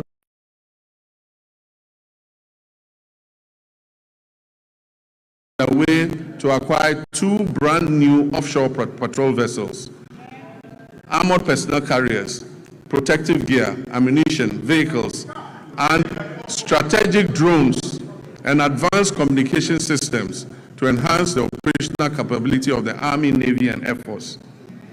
We will also continue to prioritize human capital development within the armed forces, a progressive recruitment drive to increase the strength of the Ghana Armed Forces by 12,000 personnel over 4 years to support expansion and operational demands is ongoing.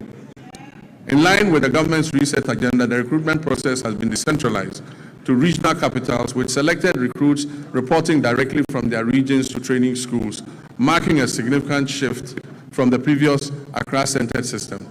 Mr. Speaker, on a very solemn note, I wish to express my condolences to the families of 6 of our young daughters who died during the stampede at the Elwak Stadium.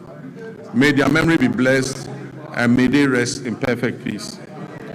Mr. Speaker, following the revised gratuity regime that was introduced in 2020 under the stewardship of Honorable Nitu, extending service by 5 years, under Constitutional Instrument 129, arrears have accumulated. Nitu is my friend, don't worry. Arrears have accumulated, Mr. Speaker, because no budgetary provision was made over the 4 years that followed.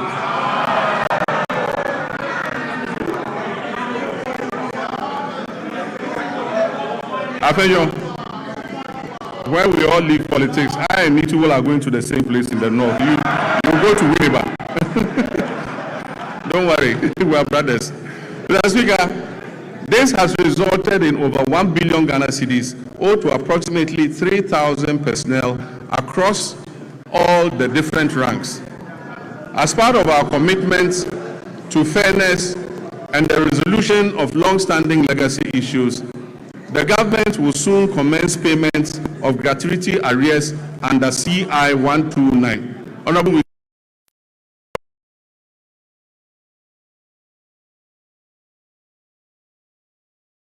by the current military high command with the Ministry of Finance and the Ministry of Defense, a structured implementation plan has been agreed upon. This will bring closure to the issue that has been outstanding since 2020, and it will ensure that affected personnel receive their rightful entitlements. Mr. Speaker, the Ghana Police Service has also received 40 armored vehicles and 100 pickup trucks to enhance their operations. Other security agencies such as the Fire, Prisons, Immigration, BNI, and Narcotics Control Commission will also be retooled to enhance their efficiency. Mr. Speaker, let me take this moment to commend the IGP and his men for the recent major successes they are chalking in bringing dangerous criminals to justice. The trust of the Ghanaian people in their police service is rising again. And I urge you to keep up the standard. Mr. Speaker, Ghana's foreign policy remains a central instrument for advancing our national development, for safeguarding our sovereignty, and projecting our values on the global stage. At a time when the global environment is characterized by profound geopolitical shifts, economic uncertainty, climate-related challenges, and evolving security concerns within our sub-region, government is taking deliberate steps to ensure that Ghana's engagement with the world is purposeful, strategic, and responsive to the needs of our people. In this regard, the Ministry of Foreign Affairs has stepped up efforts to align Ghana's external relations with our domestic development priorities.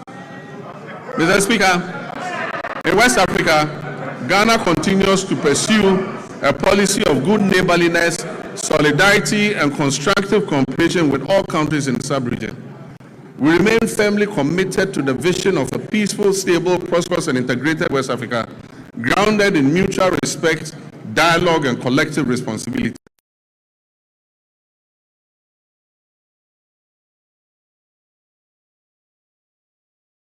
Particularly following their withdrawal from the Economic Community of West African States, ECOWAS.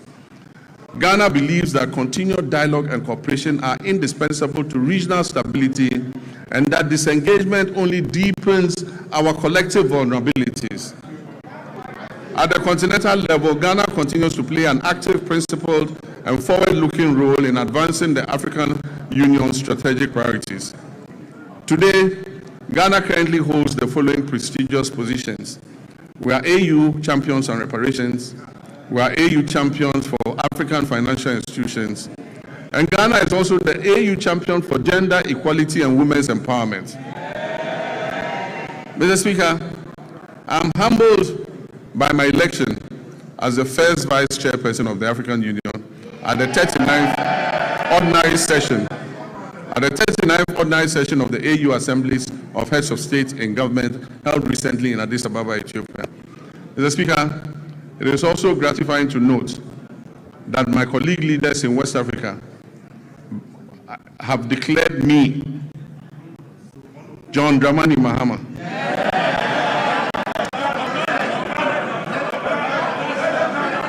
President of the Republic of Ghana and Commander-in-Chief of the Ghana Operations. They have declared me unopposed, by the grace of God, sole candidate for the position of chairperson of the African Union when the rotating chairmanship returns to West Africa in 2027.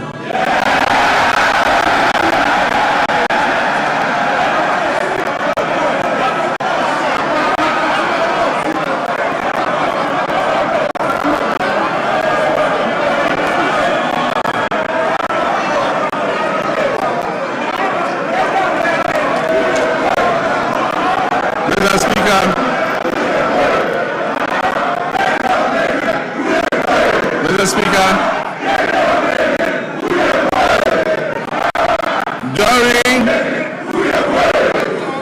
during the 80th session of the United Nations General Assembly, I raised Ghana's voice to call for a comprehensive reset of the United Nations to better reflect the current realities, and particularly the role of Africa in global governance and fairness in international financial systems. In line with our multilateral commitments, Ghana announced plans to table a United Nations resolution that recognizes the transatlantic slave trade as the gravest crime against humanity, and promoting an agenda of acknowledgement, reparative justice, and cultural restitution. Mr. Speaker, I'll formally present this resolution, which has been endorsed and adopted by the African Union unanimously, to the UN in March of this year for consideration by the UN General Assembly. Mr. Speaker, passports have never been easier to acquire than under this regime. Mr. Speaker, the Ministry of Foreign Affairs has established 7 new passport application centers in Upper East, Oti, Ahafo regions, Bono East, Northeast, my own region, Savannah, and the Western North region.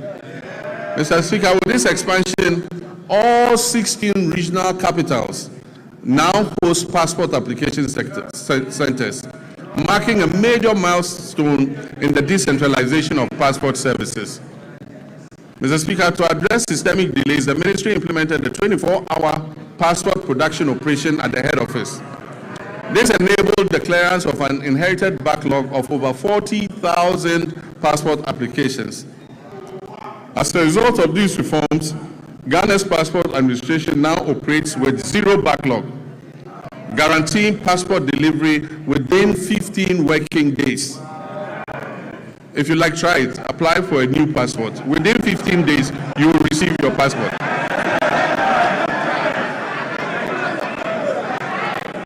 Mr. Speaker, to facilitate travel and boost tourism and ease business mobility, the Ministry of Foreign Affairs implemented a 5-day visa processing service across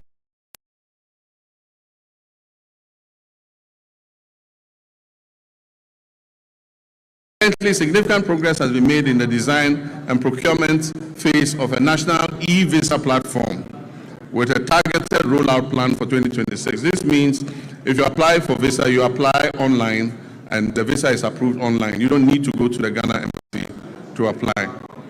Ghana has also secured new visa waiver agreements with 11 countries to facilitate people-to-people exchange.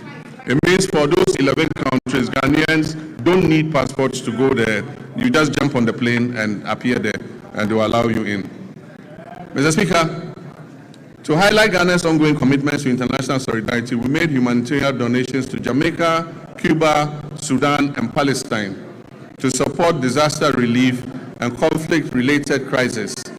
These donations amounted to millions of cedis and included food, medicine, clothing, cocoa products, blankets, and mattresses, and plastic buckets.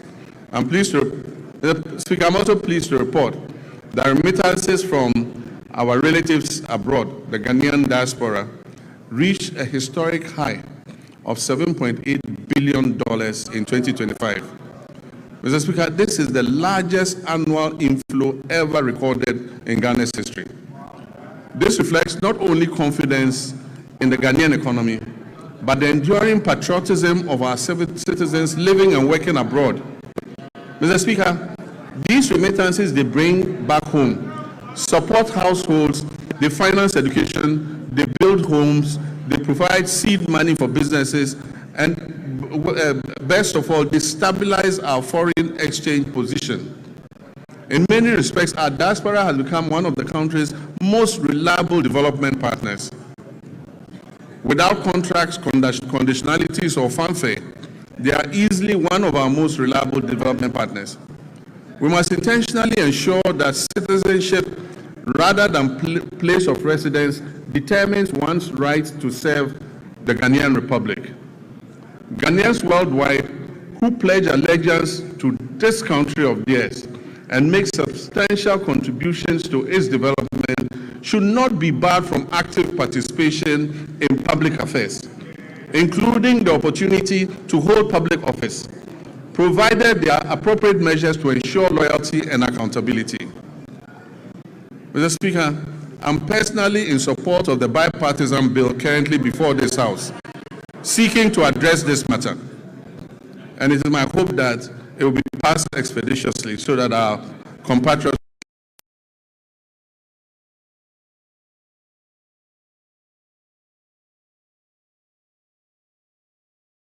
we're trying to achieve.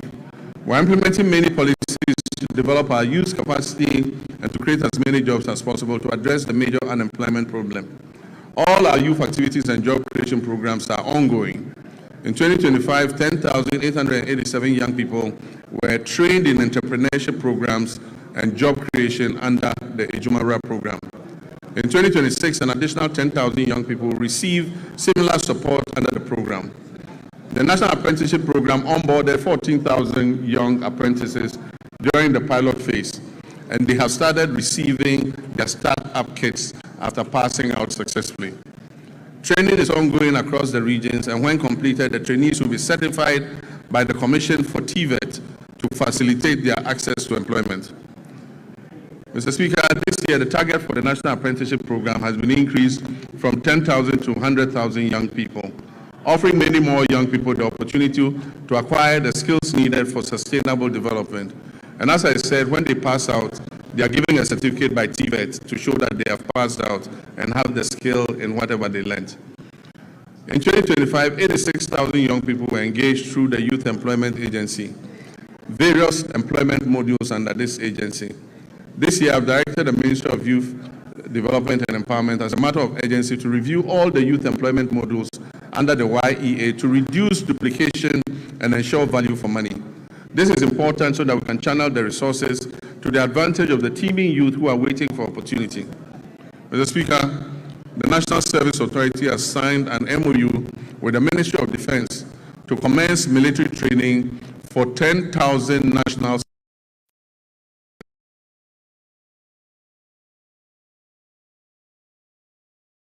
personnel will receive call-ups to report at various military centers for training. Mr. Speaker, this was a program initiated by our late Minister for Defense of Blessed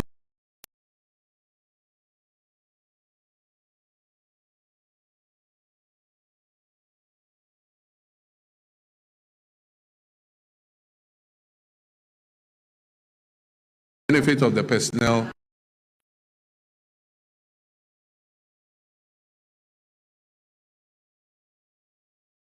Ghana's trade and agribusiness and industrial sectors to boost our competitiveness in export markets, encourage value addition, and generate employment for Ghana's large youth population.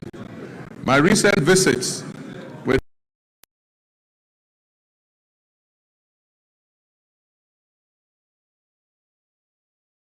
expansion works on factories has convinced me that Ghana is on the right track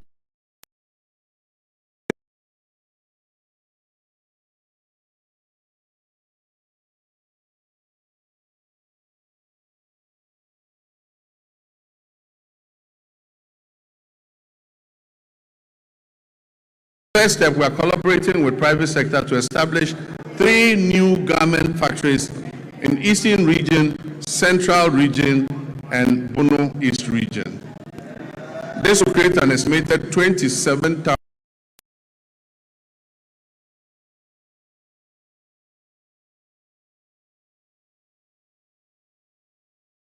strategic investors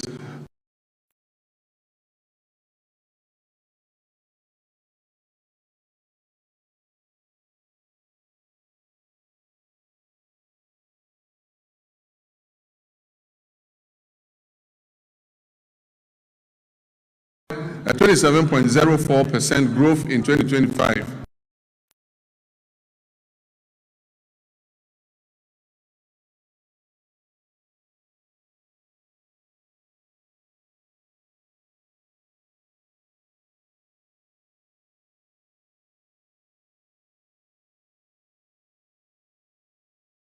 Export sector.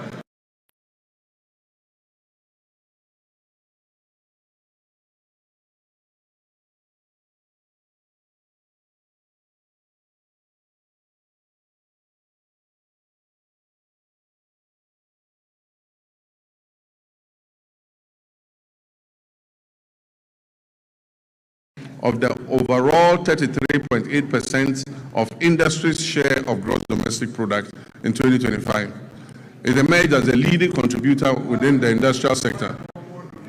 The sector generated export earnings of approximately 15.25 billion, accounting for 65.37% of Ghana's total export receipts, out of a total of 23.3 billion. Mr. Speaker, the abolition of value-added tax on mineral exploration activities is expected to significantly reduce upfront costs for investors, improve project economics, and stimulate increased greenfield and brownfield explorations across the country.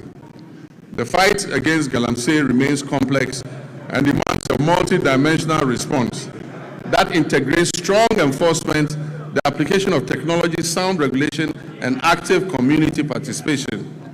The Ministry of Lands and Natural Resources, in collaboration with the Ministry of Transport and Ghana Revenue Authority and the Ministry of Finance, has registered 1,808 pieces of earth-moving equipment at the port, of which 1,033 have been fitted with trackers and are being tracked.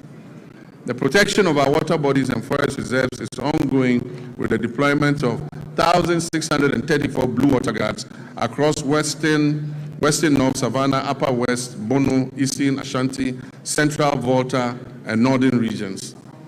This nationwide deployment aims to strengthen surveillance, improve rapid response, and enhance on-the-ground enforcement against illegal mining activities that threaten critical water bodies, forest ecosystems, and livelihoods. Mr. Speaker, NIMOS will maintain regular coordinated operations across all 21 identified hotspots to prevent re-entry of illegal miners into these reserves. While temporary deployments yielded positive results, they proved insufficient for sustained enforcement. Mr. Speaker, in the works housing and water subsector, these are vital pillars of Ghana's national development, shaping sustainable livelihoods through reliable water supply and affordable housing that enhance citizens' well-being. Sea defense works are ongoing. We've successfully completed works at Komenda, Ningo Pram, and Elmina.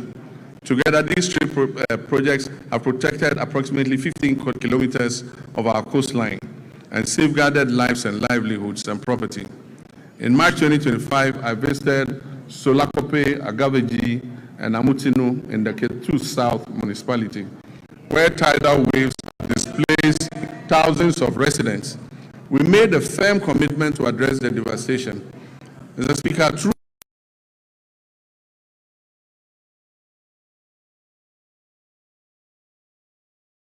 contract, and in August last year, I officially cut short to commence the project.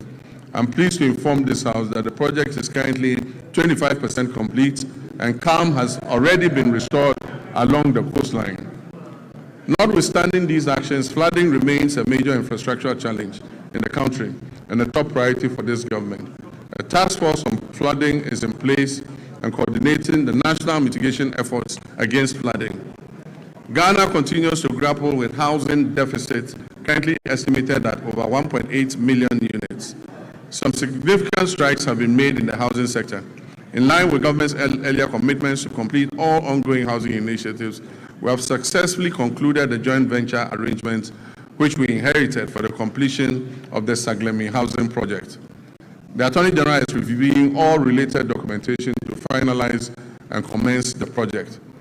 When these projects are finished, it will increase the number of housing stock available. The TDC in Ghana is also steadily advancing work on 800 housing units under the Akpung Affordable Housing Project at Tema Community 26. To position TDC Ghana as a key player in Ghana's housing industry, I performed a sword cutting ceremony last year for what they call the Oxygen City Housing Project in Ho of all places. That project seeks to address Ghana's housing deficit by developing 1,000 affordable housing units. We've also continued with our resettlement housing efforts for the victims of the Akosombo Dam spillage, with 251 of the planned 1,010 housing units in critical housing zones already under construction. Collectively, these initiatives demonstrate government's continued resolve to expand access to affordable housing, strengthen urban planning, and provide relief to affected communities. Mr. Speaker, renewable water resources are estimated at about 54 billion cubic meters, with over 70% derived from the Volta River, which is shared among 6 riparian nations.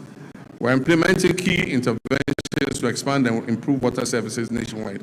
So the following urban water supply projects are at various stages of completion. The Keita Waterworks, the Winchi Water Supply Project, Sakandita Krade Water Supply Project. And I'm happy to announce that Anyako has good, clean drinking water today, and the Community Water and Sanitation Agency will commission the project next week. It will also serve the island community of Seva.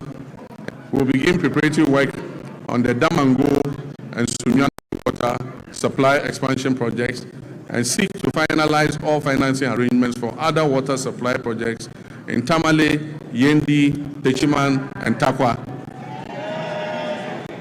Mr. Speaker, the Danish government has allocated grant support to improve water supply services in low-income and high-density areas in Wa and Bolgatanga, aiming to address water challenges and provide relief to vulnerable populations.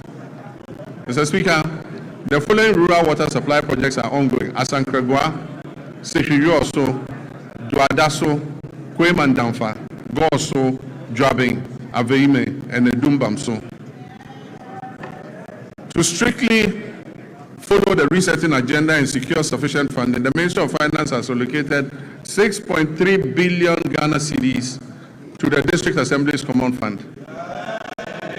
This amount covers 4 quarters of the 2025 fiscal year, and it has been allocated to all 261 metropolitan, municipal, and district assemblies to execute their activities outlined in the medium-term development plans and annual action plans. Mr. Speaker, out of the amount released, a total of 4.3 billion has been dispersed to all MMDAs. The 4th quarter installment is being processed and will be disbursed soon. Mr. Speaker, all members of this House will agree with me. All members of this House will agree with me that the flow of resources to the district assemblies is unprecedented.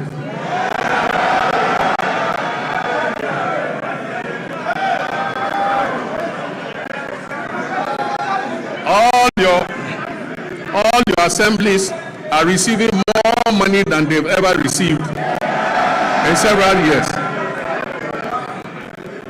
Mr. Speaker, in fulfillment of government's commitment to strengthening local governance and decentralization, the ministry has, for the first time in the history of local governance, disbursed a total of 100 million Ghana cedis in monthly allowances to all assembly members.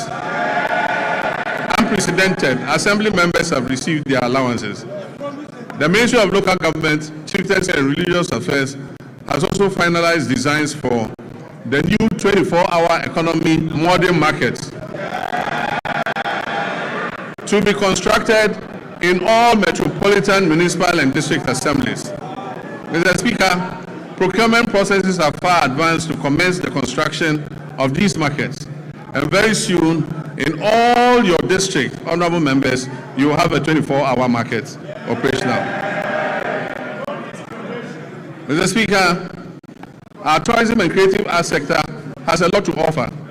Creatives using the new media are giving our nation greater prominence than we could have achieved through any first-class traditional media outlet.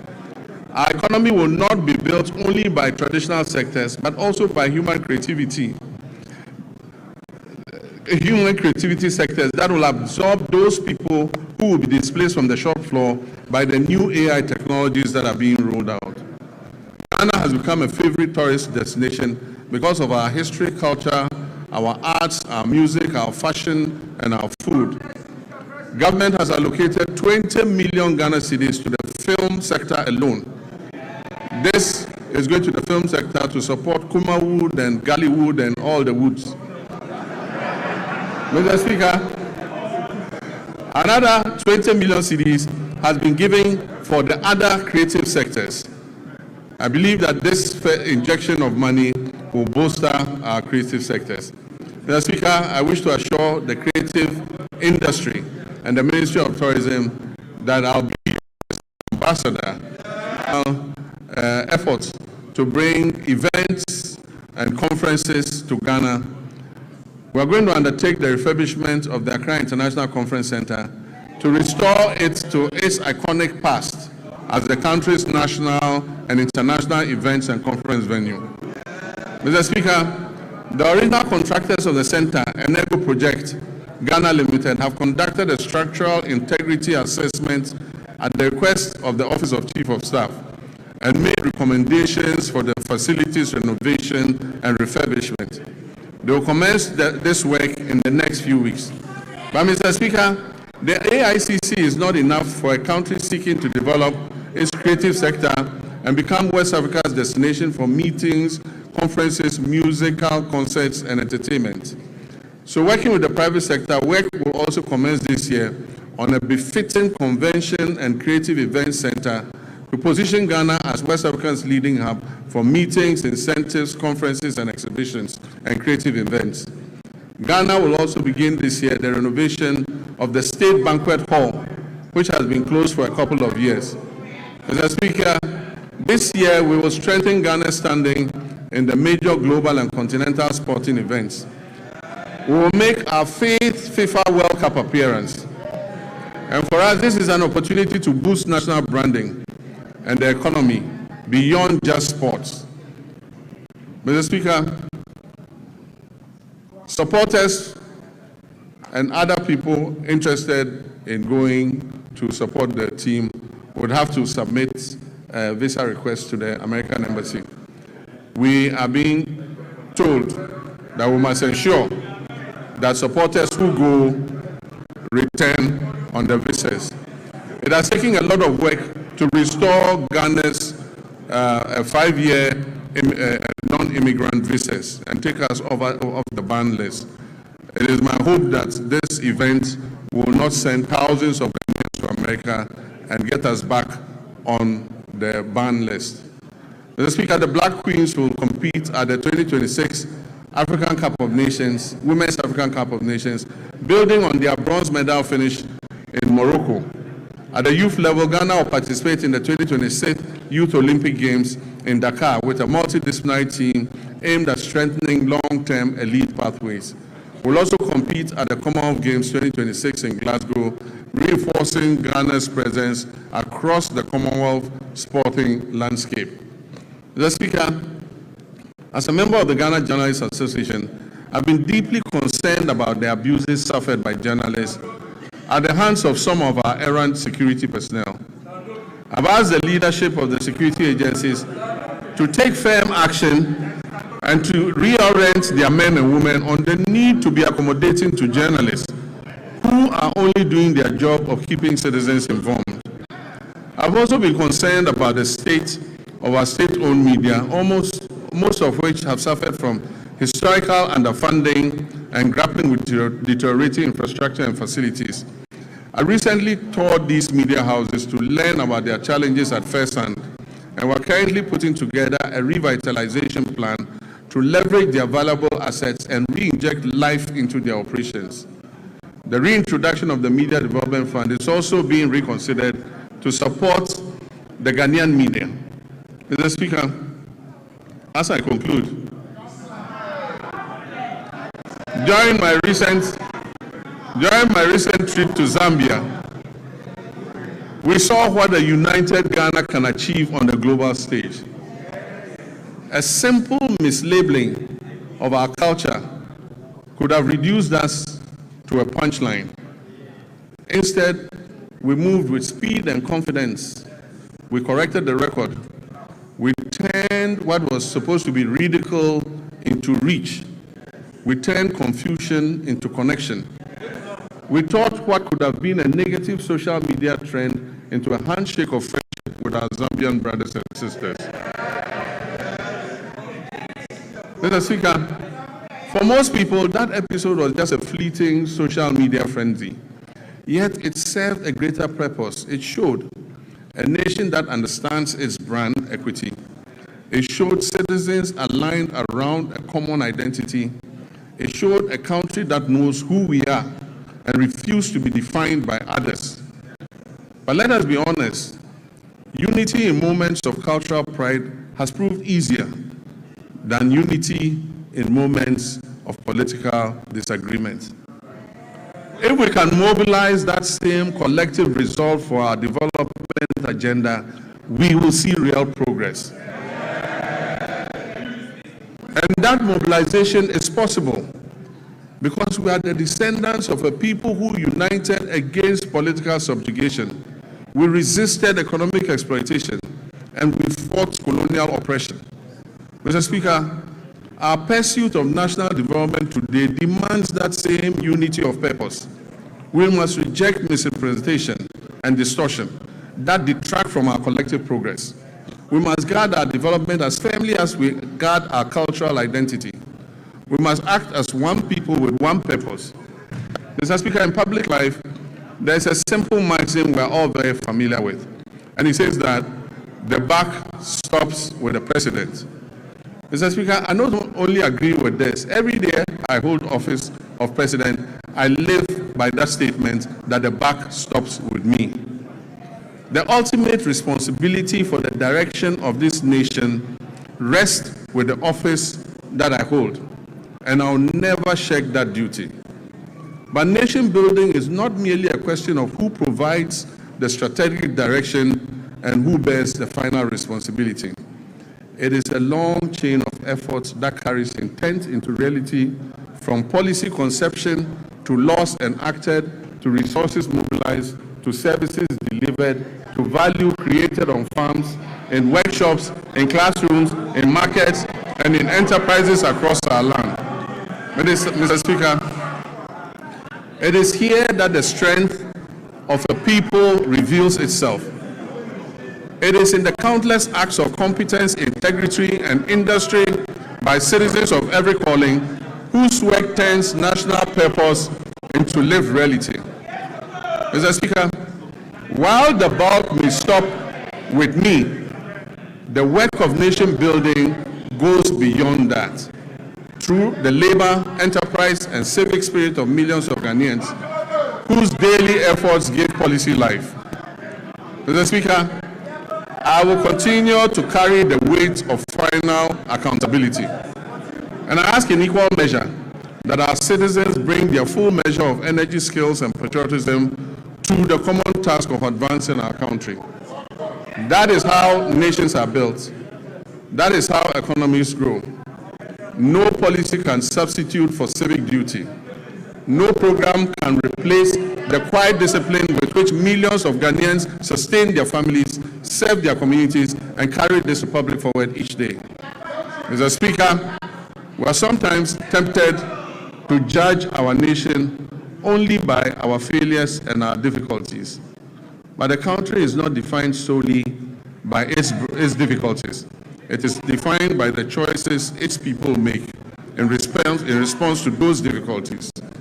Repeatedly through our history, Ghanaians have chosen steadiness over despair, cooperation over division, and purpose over cynicism. That is the deeper strength on which our future rests. We faced testing moments before, and we have overcome them. We've gone periods of economic strain, transitions that have demanded much from our citizens and our public servants. Mr. Speaker, there's an African proverb that says, however long the night is, the dawn will break. Mr. Speaker, the dawn is breaking for Ghana. The moment we are in requires not only endurance but also action. It reminds us that renewal belongs to those who prepare for the morning, while others still speak of and look back at the darkness. For Ghana today, that dawn is not a promise we must recite. It is a reality we must build into our institutions, into our economy, and in the ethics of responsibility we pass on to the next generation. So let us live each day mindful that the Republic is larger than any one political party, any office, any individual. This Republic belongs equally to the farmer, the trader, the teacher, the nurse, the artisan, the entrepreneur, the parliamentarian, and the young citizen, and the elderly retired personnel. Mr. Speaker, each of these people has a stake in our nation, and each one has a duty. Each has a claim on the future we're shaping together. Mr. Speaker, nations endure not because they are spared trial, but because their people refuse to surrender to trial. Ghana has been tested before. We did not surrender. We will not surrender now. And so with gratitude for how far we have come, and with the resolve for the work ahead, I say, Mr. Speaker, the state of our nation is resilient, the state of our nation is renewing, and our nation is firmly in the hands of its people. Our nation is on the brink of takeoff, and so, ladies and gentlemen, passengers, fasten your seatbelts. I thank you for your attention.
members.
Honorable members,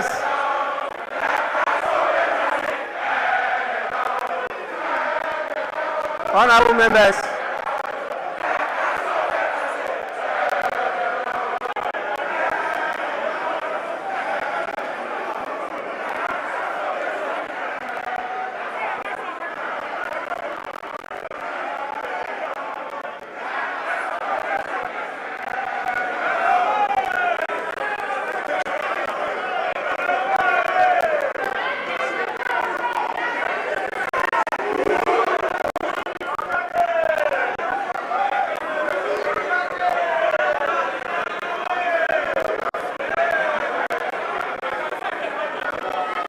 honorable members, please. Honorable members, you know we are in this together, and you understand as accomplished parliamentarians that when the speaker is on his feet, every other person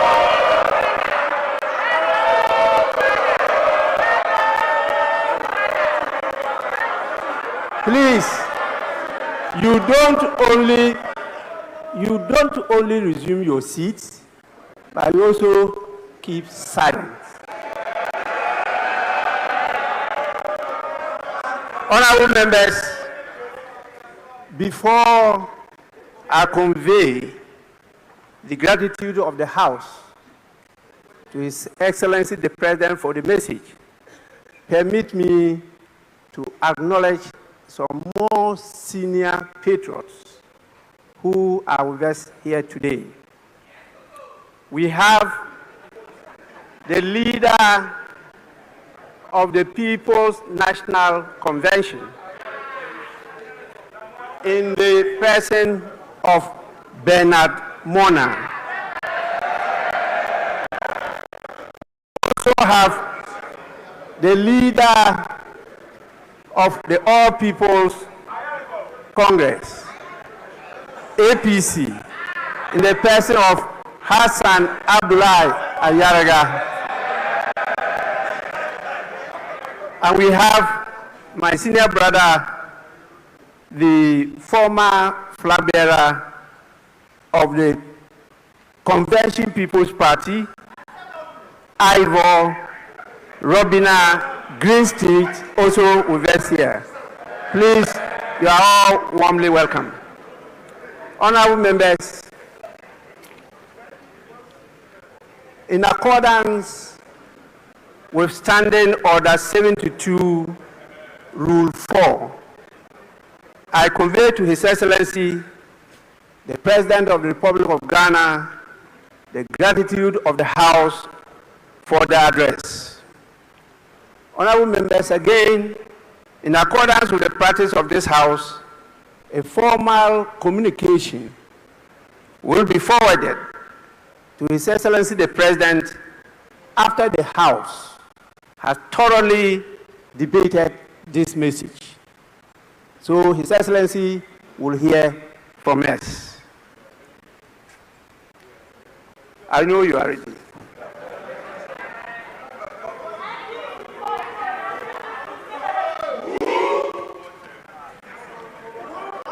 Honorable members, we, by our rules, are to sit for 5 hours per sitting. When it's not up to 5 hours, the motion for adjournment has to be moved. And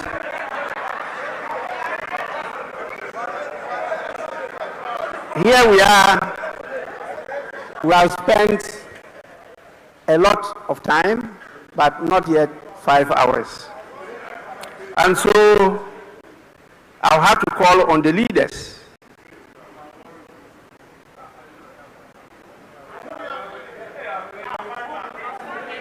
starting with the minority leader. And honorable members,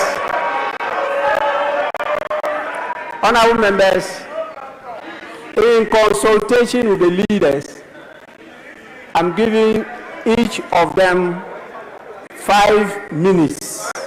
5 minutes. Please, we'll hear you for only 5 minutes. Then after that, I'll put the question for adjournment. Yes, minority leader. Speaker, with respect,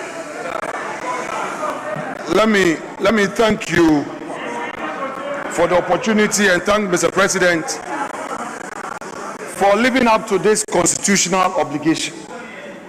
But Mr. Speaker, what the President failed to tell the people of Ghana is that 1 year in government is still acting with slogans, no action. Mr. Speaker, electricity tariffs have skyrocketed and Ghanaians cannot afford electricity.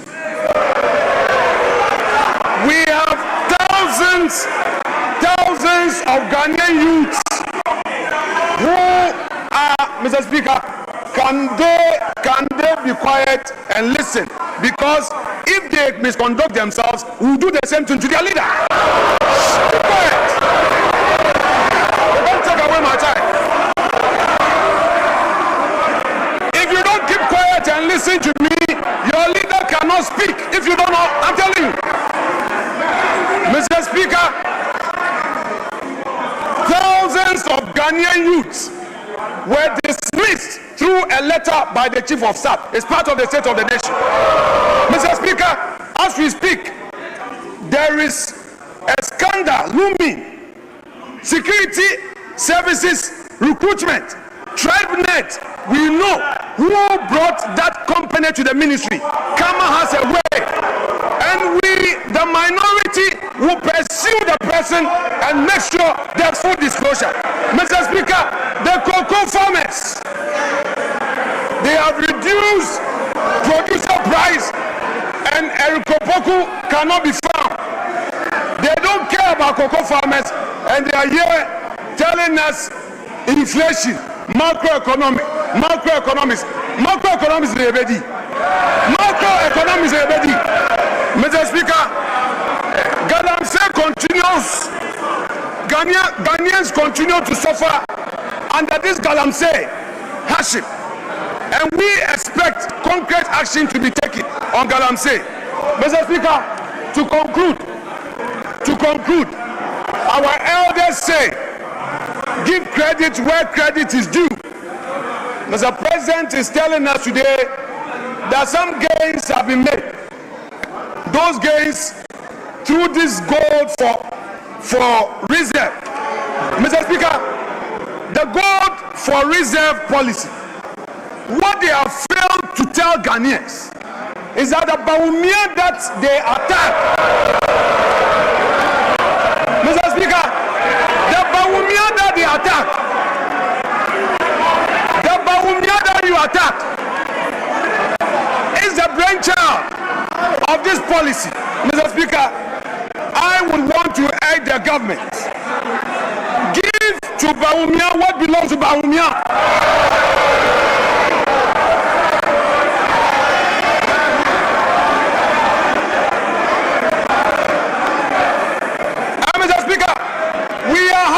We are happy they are showing a picture, trying to embarrass the former finance minister. We've seen, but very soon and very soon, let me assure you that somebody, a senior appointee who is in charge of this TribeNet, will go to jail.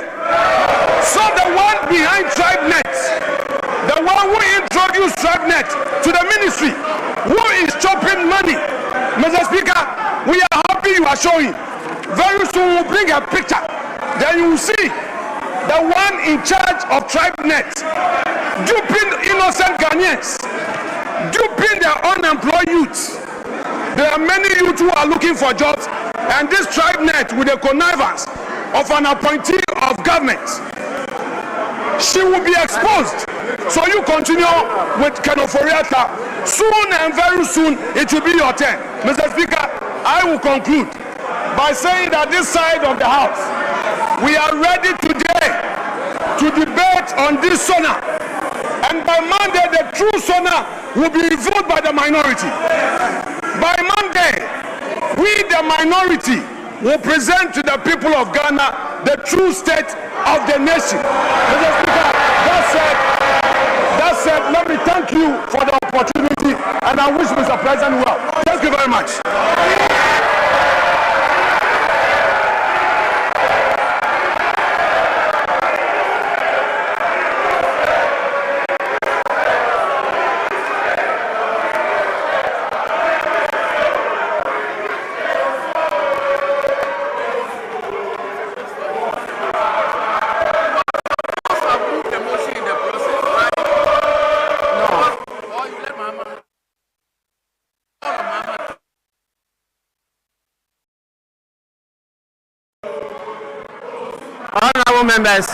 Honorable members, please. Honorable members.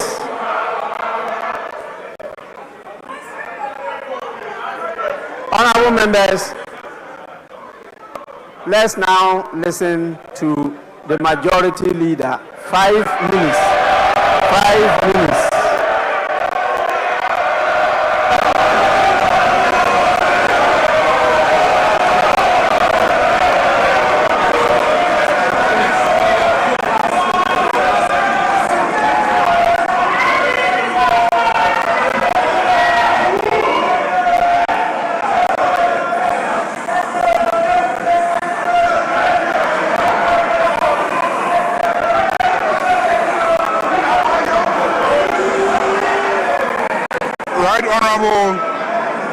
Right Honorable Speaker,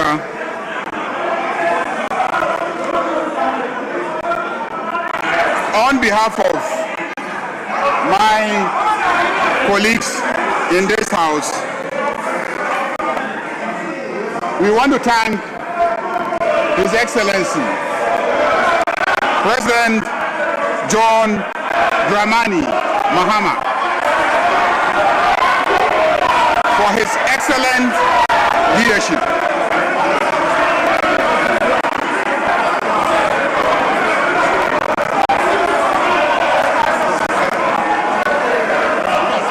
Honorable members, please. Honorable members.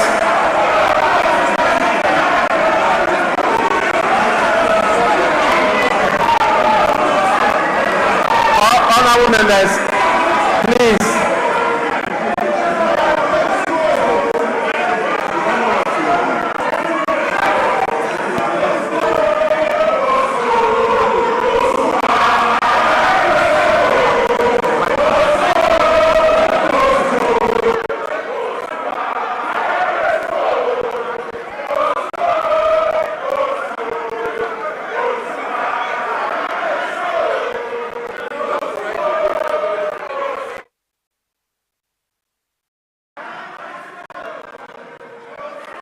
Honorable members, please.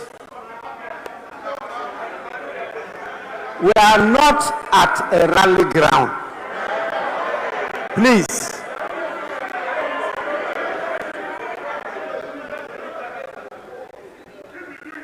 You must know that this House has the power to terminate, yes, by law, the membership of a member of parliament.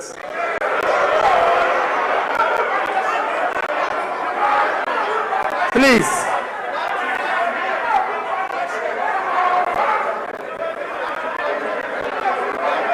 This is just a reminder to all of you. Again, this is a reminder to all of you. Majority Leader, you may continue.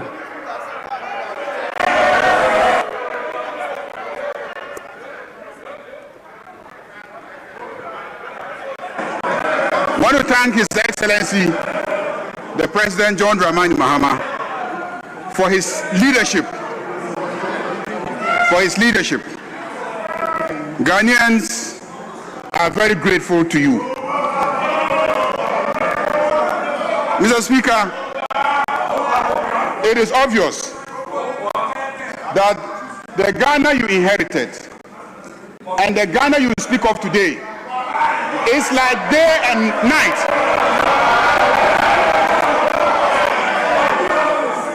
The Ghana you inherited is as dark as the dark dresses that they are wearing on the other side. And the Ghana you speak of today is clearly as bright as the white dresses that we are wearing on this side. Mr. Speaker, clearly everything that you have said here is true. Mr. Speaker, Honorable Afenyomakin will attest to that. He will attest to the fact that the big push is pushing through Winneba steadily.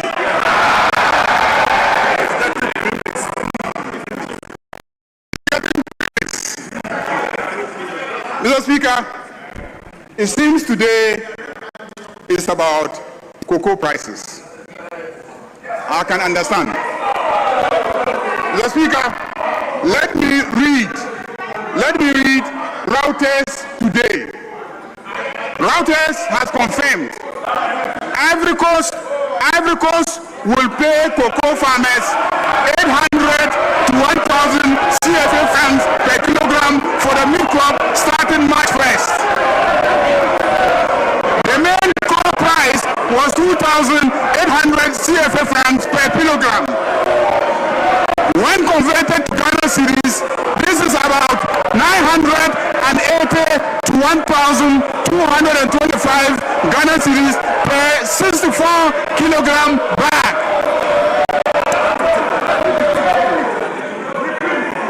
Mr. Speaker, Ivory Coast will pay cocoa farmers 800 to 1,000 CFA francs per kilogram from the mid-crop starting March 1st. The main crop price was 2,800 CFA francs per kilogram. When converted to Ghana cedis, this is about 980 to 1,225 per 64 kilogram bag. In Ghana, farmers are paid 2,587 per 64 kilogram bag, which is more than twice the price in Ivory Coast.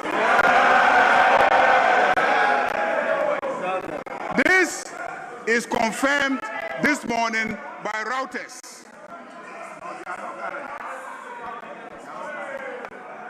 Mr. Speaker, I see written on the muffler of my friends in black that MPP Yaya Mobo Dodo. MPP Yaya Mobo Dodo. Mobo Dodo MPP. Yaya Mobo Dodo MPP. Mr. Speaker, this is the month of Ramadan, and Your Excellency, all Muslims in Ghana will pray for Allah's blessings on you. For your sterling leadership that has been recognized by the entire West Africa. That is why they unanimously elected you unopposed to lead in Africa. Ghanaians are proud of you. This Ramadan, many of our people could afford sugar and rice because the prices have come down. Mr. Speaker, Honorable Majority Leader, let me conclude. Your 5 minutes is up. Let me conclude by seconding the motion. The motion moved my friend, Honorable Majority Leader, you will now move the motion for adjournment. Mr. Speaker, I move that this House adjourns until Tuesday in the forenoon. I so move. Honorable Minority Leader.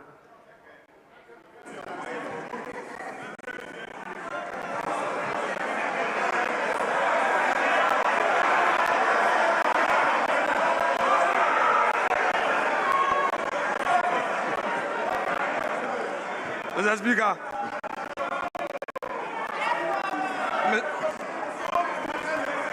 Mr. Speaker, much as we are willing to work, the majority is unwilling to work. So, Mr. Speaker, I will reluctantly second the motion to grant the pleasure of the majority leader who wants to go and rest. Thank you so much, Mr. Speaker. Honorable members, the motion has been moved and seconded.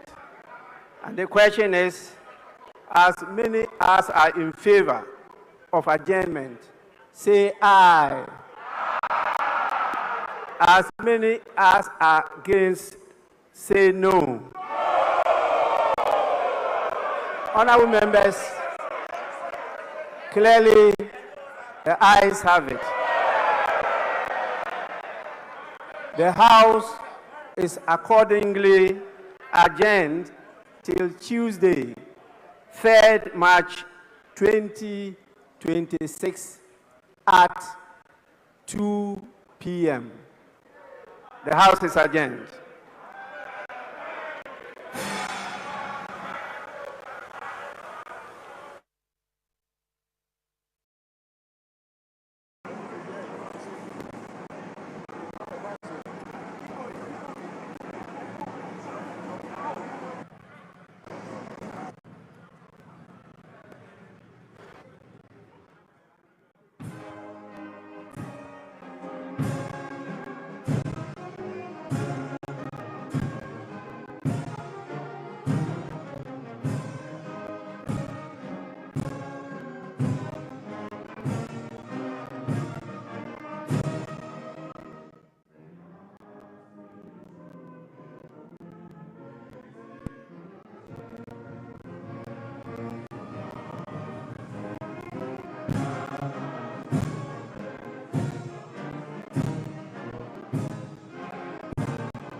Okay, at this level, is it good? You want me to increase it or you want me to reduce it? Am I increasing the volume or I'm reducing?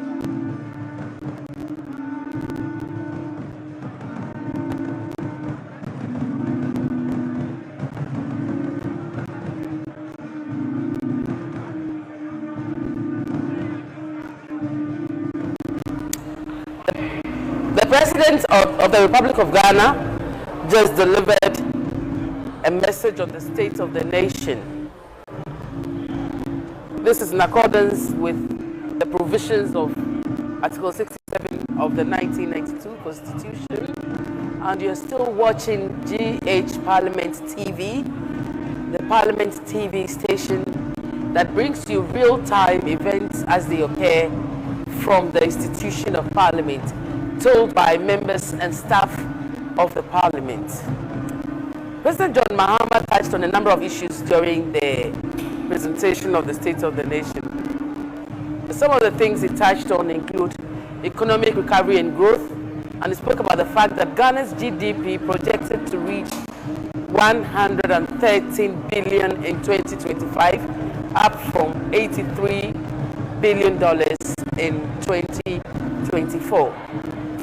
There are also indications of the fact that inflation is reduced by 23%, from 23% at the end of 2024 to 3.8% as at January 2026. Government borrowing is also reduced, spending made more responsible. It happened today. Now, the procession is heading to where the President will sign Parliament's visitors book. As I indicated earlier, this is a procession made of the clerks at table, the leadership of the House, the Right Honourable Speaker, the Marshal, who's our Sergeant at Arms, bears our state's symbol of authority, which is the mace. The state sword bearer also carries the state sword in the procession. Of course, the judiciary has its skills of justice also present when they come for the occasion. As usual, members of the media are eager to get riveting photos for the occasion. Mr. President heads to sign the book, the visitors book for the institution of Parliament, and he's currently at the Speaker's lobby, which is where the Speaker retires to anytime he has to leave the chamber or excuse himself or take any visitors and stuff like that. He goes to the visitors lobby. Opposite the visitors lobby is the clerks at table lobby, where the clerks change and also hold their little meetings before.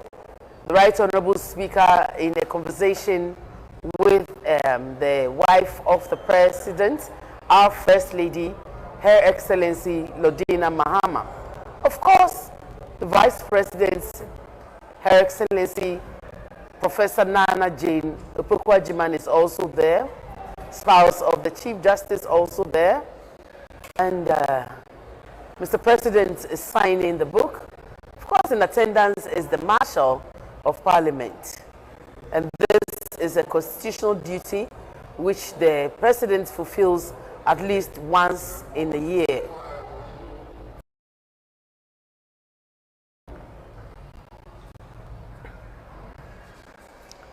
Preparations for the State of the Nation address is something that involves a lot of people and agencies.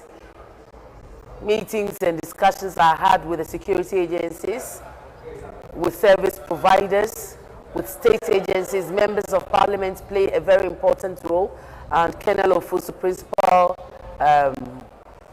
Marshal in your shots there. Earlier, Colonel Bauer, Wing Commander Bauer, was bearing the mace, but I see that Colonel Ofosu is overseeing the signing of the visitors book. And this is a very special occasion, and anybody who gets assigned to perform any role feels very special, because it's not every day that you get to serve the President in such a special capacity.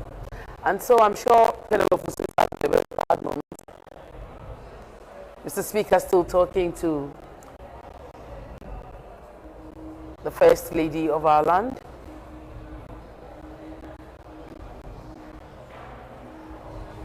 And this is where members of the parliament and some staff may get photo opportunities with His Excellency the President, and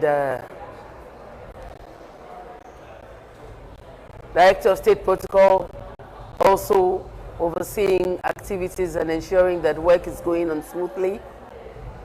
Mr. President still writing his message. I'm sure he's wishing Parliament well and pledging to oversee a good or a better 2026 where we build on the very, very good gains that were made in 2025. The police band always comes and plays the national anthem and other patriotic songs at such special occasions, and they ensure that generally the program goes well. I mean, what's a program without music? After all, they say he who sings prays twice. As we said at the beginning of the program, the President touched on a number of issues and sectors like health, education, agriculture, and I saw the cocoa pots that the members of the minority had in the chamber. Now it's the turn of the Vice President, Her Excellency Professor Nana Jane Opoku, to sign the visitor's book. Professor Jane Nana Opoku is a woman that has distinguished herself in public